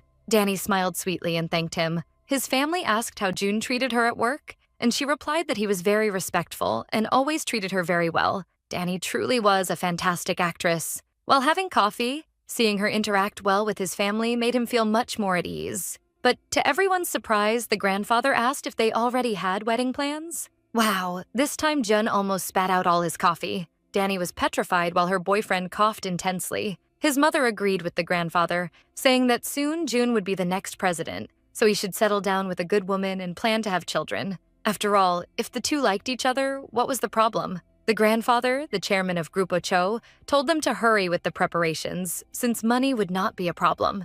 Danny became even more worried when she heard the elderly man say that postponing a wedding would not benefit either of them. Then he said they should skip unnecessary ceremonies. Was the old man suggesting they even skip the engagement stage? Jun and Danny were feeling cornered, and the atmosphere seemed to grow heavier as his family said they wanted to see their future children. Then, the executive cleared his throat. Surprising Danny, Jun said the preparations would soon be arranged. He told his grandfather that they would do as he wished. The man glanced sideways, as if telling Danny to control her facial expression. Even though the situation had gotten out of control, she was handling herself well. Finally, she agreed with her boyfriend. His family could never know their secret. Danny thought for a few moments. She noticed that the only question they had asked her was about her name. Usually, when the subject was marriage, there were many questions. Was his family relieved that he was marrying a woman? But she realized that it was not just that. Apparently, if their son approved of the woman, they would automatically approve of her. While drinking her coffee, Danny thought that if they agreed with any potential bride,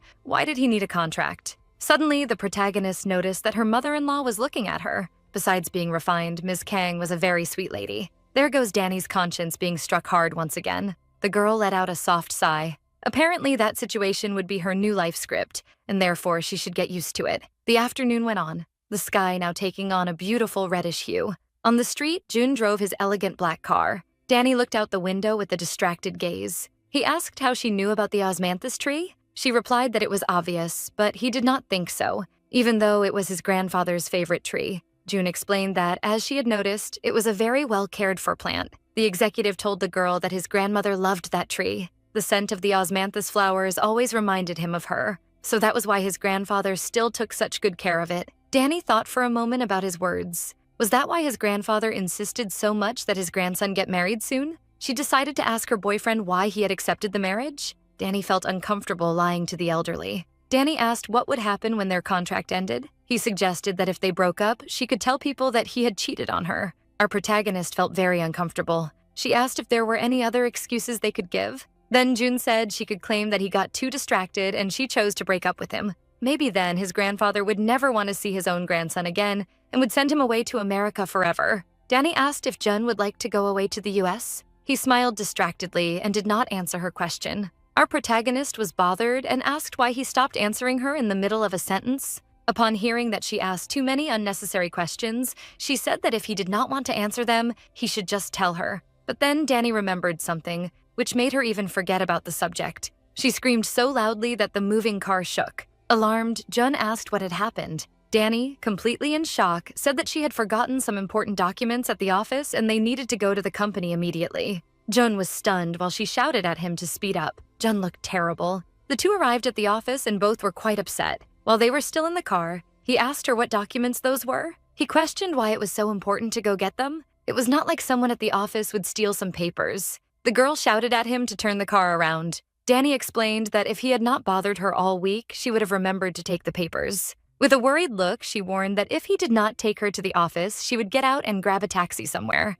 because she needed to get the documents at any cost. He listened with some annoyance as she complained that she still needed to review some parts of the report. Finally, he sighed. While turning the car around, Jun thought he would not be able to handle this. He revealed that he would drop her off at some corner, but he ended up going with her anyway. The two entered the large Grupo Cho company building together. Before, Danny had tried to enter, but the receptionist said that without her badge, she would not be allowed in. How would she remember that detail so late at night? However, she had to go back to the car to get Jun, since he was the chairman's grandson. Danny dragged the general manager along so the doorman would understand that she was a regular employee. The man stated that they would have 10 minutes. Finally, she explained to her boyfriend that they had no choice. The girl opened the office door. The clock showed it was 10:28 p.m., and everything was dark and silent. Soon, she turned on her phone flashlight. She noticed that it was quite dark in her workroom. While the girl searched, the executive behind her seemed a little frightened. Danny pointed the phone light around the room and heard a noise behind her. The girl turned around to scold her boyfriend, claiming that if they searched together, maybe... However, when she looked back, she found him feeling unwell, crouched in a corner. Danny was very frightened. She ran toward Jun. The girl quickly approached and called out to him as he knelt on the floor. Danny grabbed him by the shoulders, trying to calm him down. She asked him what was wrong. Oh no, it was happening again. The girl told him to snap out of it. He seemed very, very unwell. Far away in his memories, we see a little Jun Kang locked in a dark place. The small child cried and asked for help, begging them to let him out. Jun Kang seemed deeply disturbed. Danny was very worried about him while trying to figure out what was happening to her boyfriend. He looked at her in a haunted way. Our protagonist just wanted him to say anything. Finally, he said with great difficulty that he was fine. The lights had finally turned on. Since he was fine, they could leave. The elevator hall was quiet. When the doors opened, Danny was carrying Jun. Wow, who would have thought our protagonist would be the hero of the night? She guided him down the hallway and held him so he would not fall. Whew, he managed to sit down and was breathing in relief. Despite that, his appearance had not improved yet. Danny had her back turned, and Jun decided to ask her something. The executive asked if his girlfriend was crying. Very distressed, Danny said she was not crying. The truth was that she was very worried about his condition and was afraid that something bad might happen to Jun. He explained that he was better now. Our protagonist asked how he could be fine after everything that had happened. She pulled him by the arm. Danny said that this time she would take him to the hospital. Even so, he said he would not go. She felt very bothered, especially because she noticed something. Junkang was pale and still insisted he was fine. So, she insisted that at least she would get something for him to drink. Danny gently touched his hand and asked if he would be okay alone for a few minutes. He held her hand and told his girlfriend not to worry. Junkang promised he was fine and asked her to sit beside him. Danny was curious about that change in attitude. What could that be? Finally, she gave in and joined him on the sofa. Outside, the night was calm and silent. Our protagonist asked if she had caused that. She wanted to know if he had gotten that way because she made him accompany her there. Junkang could not understand the logic of the question. Danny looked very sad. The girl felt bad because she thought she had been selfish. Danny explained that she had not realized how he was feeling. Suddenly, Jun raised a finger and gently touched Danny's face. Wow, how sweet. They looked really cute together. She was a little confused by that gesture. Danny asked what he was doing. He revealed to her that he would tell her the whole truth. Now yes, Danny was completely surprised. With a smile, he told his girlfriend that he would tell her everything she wanted to know. The scene begins showing a door in a warehouse. Someone approaches the door quickly. The metal doors open, and a young Junkang falls to the floor. He looks back, very frightened. The little boy quickly gets up, asking someone to wait for him. But it is too late, and the doors close behind him. He runs to them and, while banging hard, admits he was wrong. From the outside, it was possible to hear the poor young Jun's screams. He banged once more on the cold metal. Then, the little boy realized he was alone in that dark place. Jun cried and sobbed, big tears falling from his eyes. Poor thing. He did not deserve to go through something so terrible. He looked around and saw the silhouettes of strange statues. Everything in that place left him deeply disturbed. On the walls, there were very disturbing abstract paintings. Some statues that were only human heads were also stored there. He was too young to understand what those things were. Little Jun would not stop crying. You even wanted to hug him. Suddenly, fear took over and the figures in the paintings began to have threatening eyes. Even the statues seemed to have evil stares and frightened him deeply. The little boy wrapped himself in a blanket and started calling for someone. Still trembling a lot, he asked for help. Back to the present, Junkang had just revealed how he had been trapped in the art basement all night. Since then, he had panic attacks when he was in large, dark places. Danny, worried about him, asked how large the places needed to be. After hearing her ask how he felt driving at night, but he explained that in those situations, everything was fine. Our protagonist felt very relieved. Then she remembered a very important detail. Danny asked if that was why Junkang had felt unwell that night when they were in the dark parking lot. The girl said that if she had known about his fear, she would not have let him go down with her, or he could have waited for her in the elevator. Jun explained that he took that route many times, so he thought he would be fine. He asked her please not to tell anyone, since only his parents and manager Jang knew the story. Danny stayed silent for a few moments. Wow, it was really a huge revelation. A moment later, she asked the executive why he had been locked in the art basement. Junkang simply remained silent. He clenched his fist tightly and told his girlfriend that he could not drive at that moment, so she should call a taxi to go home. Danny asked him how she could just leave him there alone. Already trying to change the subject, he said he was fine, and if she was not going to leave, he would go first. His change in attitude left her shocked, and she at least wanted to help him stand up. He walked away and reminded her that she had an important meeting early in the morning and should go home soon. Junkang left and wished Danny good luck at tomorrow's meeting. The girl was left alone, and then the office door closed. Danny had judged him as a cold and emotionless man, but maybe he was different. She remembered very clearly the expression of torment on his face. His parents were very kind and did not seem like the type of people who would lock their own child up as punishment. Danny felt very distressed. She thought about the heavy metal doors and wondered what really happened. The next day, the city had a dark and rainy atmosphere. A cell phone rang on a table. Jun reached out his hand to answer. Danny's notification said that the meeting had ended. He smiled, knowing that his girlfriend was on her way back. Suddenly, Junkang noticed something. The man saw through the window of his office that it was starting to rain. But it was not just any rain, because apparently the day darkened quickly. Danny had just returned. Her shoes were very wet. She announced her arrival. Poor our protagonist. The girl noticed that all the desks were empty. Possibly everyone must have gone out for lunch. Thinking out loud, she lamented not having brought an umbrella because she had not imagined that the rain would be so strong. Danny was completely soaked. She looked like a cute little puppy shaking herself to dry off. Jun was surprised to see that she had arrived so quickly. Danny said that she thought he had gone out for lunch. He wiped her face with a small towel because he had noticed how the rain had soaked her. The girl was very startled by that gesture. To her, Jun was just being nice and not out of any personal feeling. Danny focused on thinking that it was only professional courtesy between coworkers, but her gaze was very expressive. She tried very hard not to think about what she truly felt when looking at Jun. The executive moved the small towel away from her face for a few seconds. Suddenly, Danny touched his arm. Still wet from the rain, Danny looked at him with her beautiful blue eyes. When she looked at Jun, why was her heart beating so fast? Outside, the rain fell in thick drops, sliding down the window glass. In the office, there were only Danny and Jun. The silence between them was overwhelming. The girl gently touched his hand. Suddenly, Danny became aware of what was happening.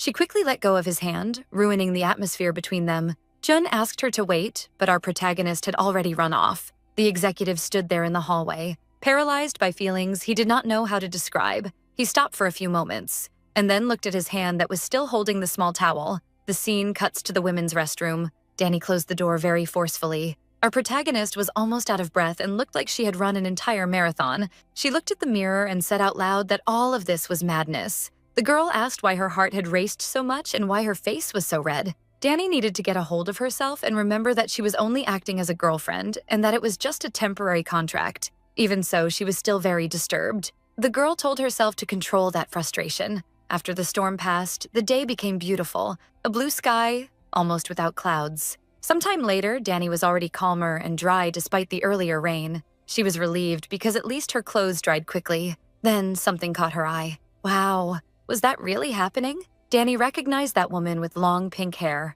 Ju Hyunju turned to look at who was behind her. Our protagonist friendly approached Ju and asked the woman what she was doing there. Without paying much attention to Danny, the woman replied that she had an appointment with the general manager of the departments. And then, she remembered, the socialite asked if Danny and she had met at the book launch a few weeks ago. The two women stared at each other for a few moments, and Ju asked if she worked there. Ju declared that Danny looked so sloppy that she barely recognized her. That comment left our protagonist devastated. She asked who the rich girl was calling sloppy, but before it turned into an argument, Jun Kang appeared.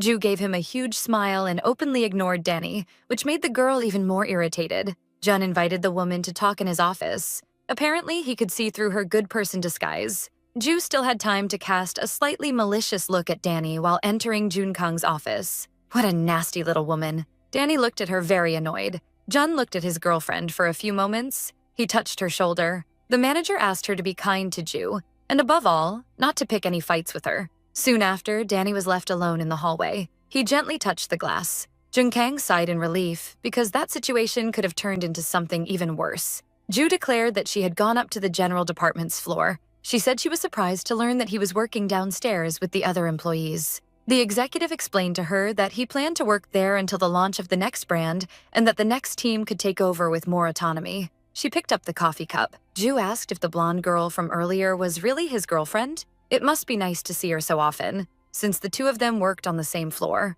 Jun listened indifferently and did not react. He began to sketch a response, but ended up asking if Ju would like sugar. Ignoring the question, Ju gossiped that she had heard the girl was quite strange. How could Jun accept that? The woman said with a certain irony that she heard rumors that Danny really liked chicken soup. Jun asked what she could possibly be talking about. Then, he soon remembered the terrible day at the restaurant when Danny caused a scene on purpose. The executive explained that it was just a joke. Ju asked if that was really true. He asked if she would be free for dinner tomorrow. Meanwhile, in the office, Danny typed vigorously. She was furious because Ju had picked a fight with her, and Jun simply told her to endure it. Were they making fun of her? The girl was not willing to simply let it go. Suddenly, someone called her. One of the employees called her. He seemed like a very serious man. Danny greeted him and set aside the intrusive thoughts. The man handed her a clipboard, explaining that there were some documents that needed the general manager's approval. He asked her to review the papers before asking for Jun Kang's signature.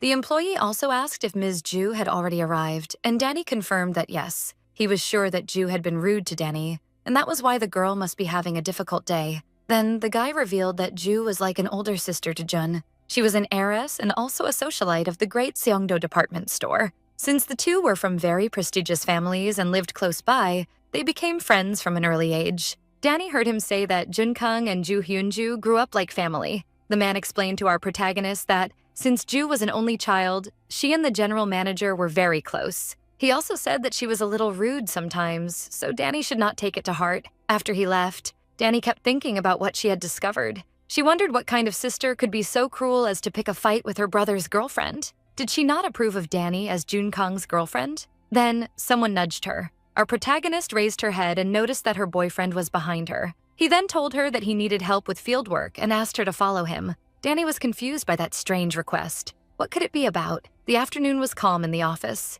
Junkang approached. Danny asked what kind of fieldwork he could be talking about. He gave her a threatening look, as if telling her to just follow him. Then the girl began gathering her items to put them in her bag. That caught the attention of other employees in the office. She wondered where Jun had gotten that idea from. It seemed like just an excuse to take her out of the office. Danny thought he was going to scold her because of Ju Hyunju. Inside the car, Danny asked Jun why she was being reprimanded after everything Ju had said. Our protagonist thought the socialite had gone way too far. Suddenly, Jun Kang tapped on the window a few times. Outside the car, he asked if she was going to get out or not. She got out of the car and came across something grand, a huge department store. She asked if their fieldwork would be there. Junkang explained that they had not gone there to shop and asked his girlfriend to follow him. Danny thought that of all the places in the world, did it really have to be that one? In the big Seongdo group stores. She hurried to keep up with him. Some customers strolled through the luxurious mall. The executive asked Danny what she thought. However, she was distracted.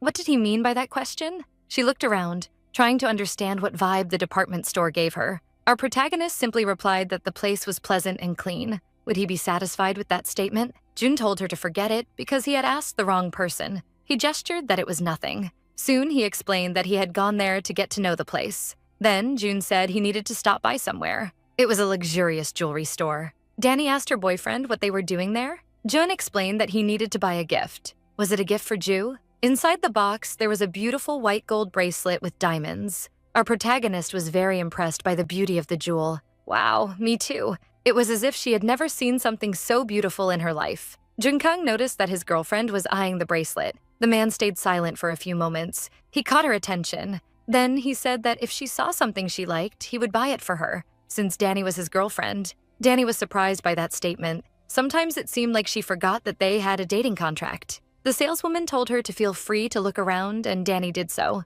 The girl thought for a few seconds. She decided that she wanted a bracelet identical to the one Jun was buying. However, the saleswoman said that would not be possible. The woman explained that it was a collection item that was on pre-sale, and they were already sold out. Danny let out a sigh, but she was actually disappointed. Sometime later, Danny was observing something while listening to the saleswoman tell her they had similar products. Jun was smiling as he picked up another gift package. He was very handsome. We really agree. He was a very attractive man. With a feeling of hurt, Danny wondered how Ju Hyunju could be just a sister when Jun Kang was clearly in love with her. She felt foolish, developing warm feelings for Jun at his smallest gestures of kindness. He approached her to talk about a gift. Danny told him to forget it and said she would wait for him at the exit. A little rudely, she told him to finish whatever he needed to do.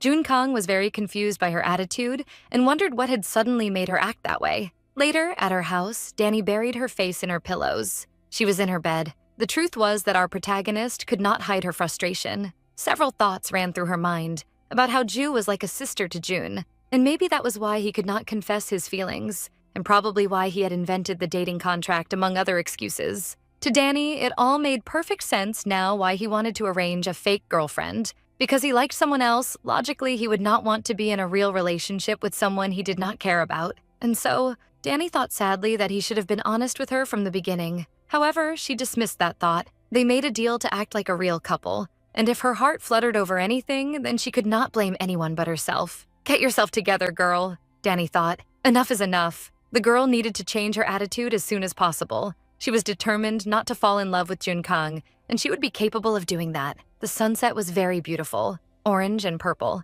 The general manager was talking to one of his employees. Suddenly, someone called him.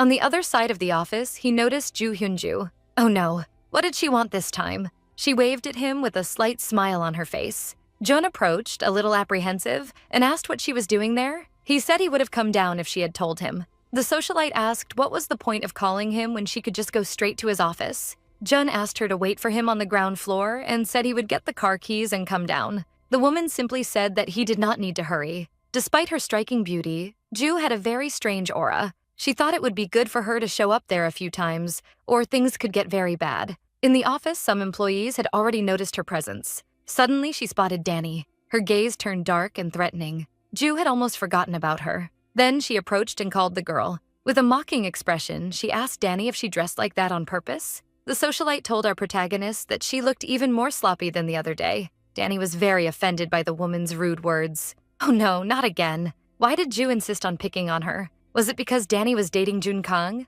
Trying to change the subject, the girl asked if Ju really cared that much about how other people dressed. Judging by the way she spoke, she was not polite either. But Ju played dumb and said she was not talking to Danny, since she was talking to herself. What a nasty woman. With contempt, she told Danny, "When you see something very strange, it is hard not to look." There was nothing wrong with our protagonist. Danny became furious. How dared she speak to people like that? She stood up from the desk and asked the woman who talks to themselves next to someone's desk while looking them in the eyes. Before the fight got worse, someone interrupted them. Jun Kang approached the two women. Yeah, he looked quite irritated. He turned to Danny and scolded her, claiming that he had already asked her not to cause trouble in the office. Our protagonist felt very sad about his attitude, and then he turned to speak to the socialite. Jun reminded her that he had asked her to wait for him on the ground floor, but she said nothing. He also asked what she was still doing there. Suddenly, the woman grabbed his arm. Jun was surprised and uncomfortable with her gesture. She revealed that she decided to wait so they could leave together. Apprehensive, he told her she should never come back there again. Hours later, a switched-off cell phone was on top of the table. In her bedroom, Danny looked sadly at the phone. Then our protagonist remembered something. She decided to pick up the phone to check something quickly, and she opened the photo social media app. Then Danny started searching for something. After finding the cruel socialite's profile, she scrolled through the photos. In one of the photos, Danny found what she was looking for. There it was, the bracelet that Jun Kang bought at the jewelry store. She collapsed onto the bed in defeat, letting out a sigh of disappointment. But who could have taken that photo? The answer seemed obvious to Danny. Who else could it be? Obviously, it must have been Jun Kang. Danny imagined the two of them in an elegant restaurant, taking pictures like a loving couple. That thought hurt Danny deeply. She did not understand why Ju treated her so badly, if she already had Jun Kang in the palm of her hand. If Danny was just a contracted girlfriend to keep up appearances, it was not as if Jun had any real feelings for her. Still lying on the bed, she decided to put the phone down. However, picking it up again, Danny wondered why she was acting that way. She looked at Ju Hyunju's graceful photos. Then, an idea came to her. Calm down. It is not what you are thinking. She thought she could try making some waves in her hair. It was not a bad idea. After all, a little change could be good. The next day, a girl greeted Danny as soon as her friend arrived at work. She asked if her friend had changed her hair. Our protagonist looked beautiful. The slightly wavy hair suited her very gracefully. Even so, the girl was a little worried because her friend looked a bit pale. Danny confessed that she had slept very little the night before. But the truth we know is that she stayed up late learning how to use a curling iron. She almost forgot a small detail. The girl told Danny that the general manager had asked her to stop by his office as soon as she arrived. The girl did not seem surprised at all. Just thinking about going to see Jun Kang made our protagonist visibly saddened. What would he use to torment her so early in the morning? Danny knocked lightly on the door and went in right after. She asked if he was looking for her. Jun Kang said he wanted to talk to her, so he asked her to come in and close the door behind her.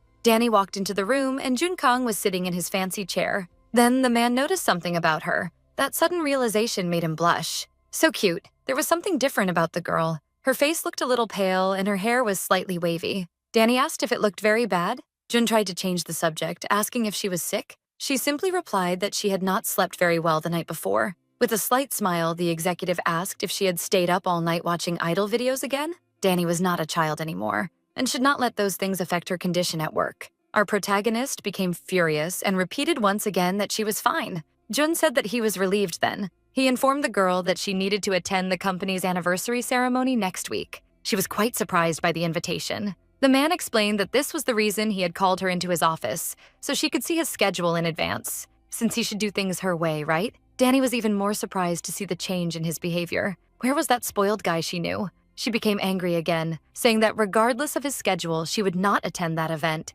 Jun covered his ears while she shouted that there was absolutely no way she could attend a company event as the general manager's girlfriend. He asked what the problem was with that. Danny asked how she was supposed to keep working there after everyone found out. Jun said that was the reason she worked at Grupo Cho. That answer caught our protagonist off guard. She said his argument was true, but reminded him that he once mentioned that making things public was not really his style. Jun listened as Danny explained to him that they were not married and were not going to be, so why should she appear in public as his girlfriend? What would happen when he married someone else? She did not want rumors about her. He was stunned by the girl's arguments. Already spiraling into madness, Danny began narrating a future rumor people would spread about the time the manager brought his ex-girlfriend to a grand event, and how his future wife would be very sad when she found out about it. Then her drama was interrupted by Jun clapping his hands. He asked what she was trying to say with all that. In the end, Danny simply asked not to attend the event. She begged him not to force her to go. Surprising the girl, Jun said he understood how she felt.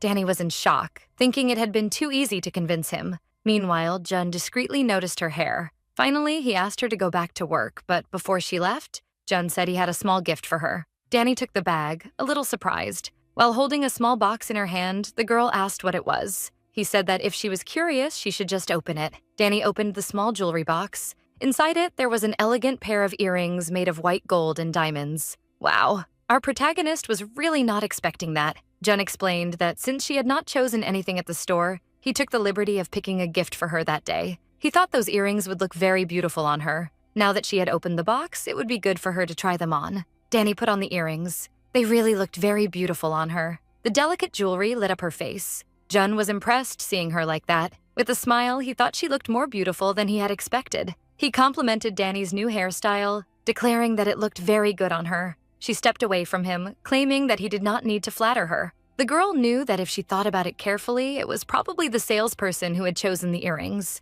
Our protagonist thought it was as if he had thought about her while choosing them. She wondered why he was smiling like that. Danny felt a little distressed because of the thoughts running through her head. Our protagonist thanked him and immediately ran out. Jun could not hear what she had said before leaving. Had she not liked the gift? Her reaction had been very so-so. He could see her at her desk. Danny looked at herself, her cheeks very flushed. Junkang smiled. She really seemed to have liked the gift and maybe had just felt shy. The following week, the company's anniversary event was about to begin. One of the managers was giving a speech with a microphone. Danny and Sujin were with the other employees. The black-haired girl commented that he was one of the most important managers of Grupo Cho. She thought she would see someone like him on TV. Sujin also commented that given the size of the event, she was happy to be part of such a big company. Danny said she did not find it impressive, but if a celebrity showed up, she would think it was spectacular. Her friend became very curious, and then Sujin revealed that Ju Hyunju was right behind them. Danny froze at that information. She did not even want to know. But suddenly, the woman was alone, which was strange for a figure like her. The two girls wondered if she was already leaving. Suddenly, they saw Ju Hyunju talking to the general manager. That made Danny a little jealous. After all, what could the two of them be talking about? Were they together? There in the large hall, many people could be heard talking. Sujin noticed that her friend seemed to be very close to Junkang. She asked if the last time Danny had not spent some time in his office. Overflowing with curiosity, the girl asked if Danny and Jun were dating. The two would make a beautiful couple. Truly, they were both very intense. Sujin asked what Soo Hyunju ate to look so wonderful like that. Danny remembered the last event she went to with her contract boyfriend, and she could barely stand in high heels. But the socialite was so elegant, so natural, like a true princess. Compared to her, Danny felt like a kitchen maid pretending to be a princess for just one night, and she had only managed that with the help of Junkang's magic. Sujin noticed that her friend had become very sad and asked what was going on. Suddenly, something surprised the two girls. It was manager Michael Seo from Grupo Cho's HR. The handsome blonde man politely waved at Danny and Sujin. He had a charming smile and asked if they were finding the event boring. The planning team had been bold in sending the newbies this time. The black-haired girl replied that she had volunteered, because maybe that way she would catch the chairman's attention. However, Danny did not seem excited at all. Michael said that there were so many guests there that he could barely find the other colleagues, let alone the chairman. Sujin understood that maybe that was why the more senior employees had skipped the event. Out of curiosity, Danny asked him what he was doing at that ceremony. A little awkwardly, he replied that he was the only person available on his team. He stepped closer and asked Danny why she seemed so sad. He even invited her to step out and maybe grab a snack. Danny apologized and explained that she had just been deeply lost in her thoughts. Michael confessed that when they were there applauding so many people, all kinds of thoughts went through his head as well. When Sujin mentioned Ju Hyunju, Michael seemed surprised to hear the socialite's name. He asked if she was working there now. Danny's friend explained that she was right beside the general manager, Jun Kang. Soo Hyunju looked especially elegant at that event. Sujin explained that she was a socialite heiress and influencer and must be there to show her support for the event. To everyone's surprise, Michael made a striking comment. He revealed that he thought Danny was much more beautiful than that socialite Soo Hyunju. Our protagonist was very surprised by the compliment. She asked him not to joke with her, but Michael was being serious. Suddenly, Jung Kang turned to look at them. He wondered who that guy talking to Danny was. Before he could return, a staff member informed the executive that he should go up on stage as soon as the presentation video ended. The staff asked Jun to follow him. One of the managers took the microphone. Then the presentation began. The lights went out, and Danny heard the man declare that everyone would watch a video in honor of Grupo Cho's 52 years. However, a small technical problem occurred, delaying the video and the lights remained off. From afar, Danny located Jun Kang. He seemed a little nervous and even uncomfortable, constantly adjusting his tie. Danny wondered, could he be feeling unwell? Then she remembered a very important detail. A few nights ago, he had revealed to her that he had been locked in the art basement for an entire night, and since that day, he did not like dark and very open places. Danny became very worried about her boyfriend. Jun Kang raised his hand. He held his own face. He was already very distressed and did not know how long he would be able to endure staying there. Suddenly, someone grabbed his hand. Jun was a little startled. Danny approached him and said everything would be fine. The girl asked if he was okay. She remembered that he had asked her not to tell anyone about his story. Danny gently held his hand and caressed it, asking him to calm down and take deep breaths with her. Jun was very surprised to see her being affectionate with him, asking if he was feeling better. That left him speechless. Her hands tickled his. Finally, they managed to play the video and the event continued. Danny and Jun listened as the screening began. Without letting go of his hand, our protagonist said she would return to her seat, since he was feeling better. However, surprising our dear Danny and leaving her all flushed, he asked her to stay a little longer there with him. The rumors were true. The two made a beautiful couple. So cute. Then our protagonist decided to ask him something. Danny said she had noticed that Ju was wearing the bracelet Jun had bought that day and wanted to know if he had given it to her especially for the event. Jun explained that they had not gone together. The executive revealed that he did not give the pair of earrings to Danny simply to ask favors from her.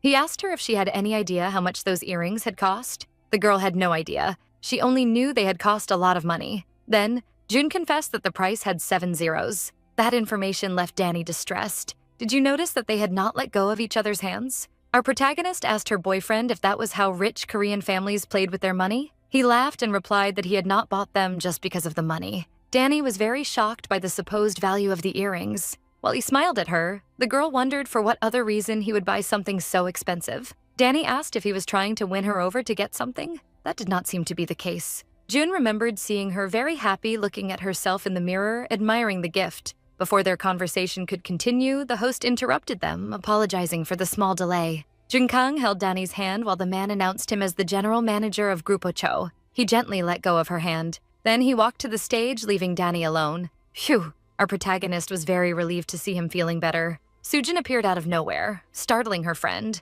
claiming she knew she had a boyfriend but had no idea it was the general manager. The black-haired girl asked how long they had been together. Michael came closer to hear the gossip. While Danny tried to explain herself, from afar, the pink-haired woman stood out in the crowd. She looked at the couple with envy and a certain astonishment, while biting one of her nails. And that's it for today, everyone. Well, I was really curious. I hope you enjoyed the story. What do you think is coming next? What do you think Ju is plotting? Danny saying she wouldn't fall for him? Right after blushing over a towel moment? Girl, be serious. You two are just too cute. Tell me what you thought in the comments. And if you want more, don't forget to like the video and subscribe so you won't miss any new videos I post. The name of this work is Kissing is a Violation of Contract, and our recap covered up to Chapter 23. Kisses and see you next time.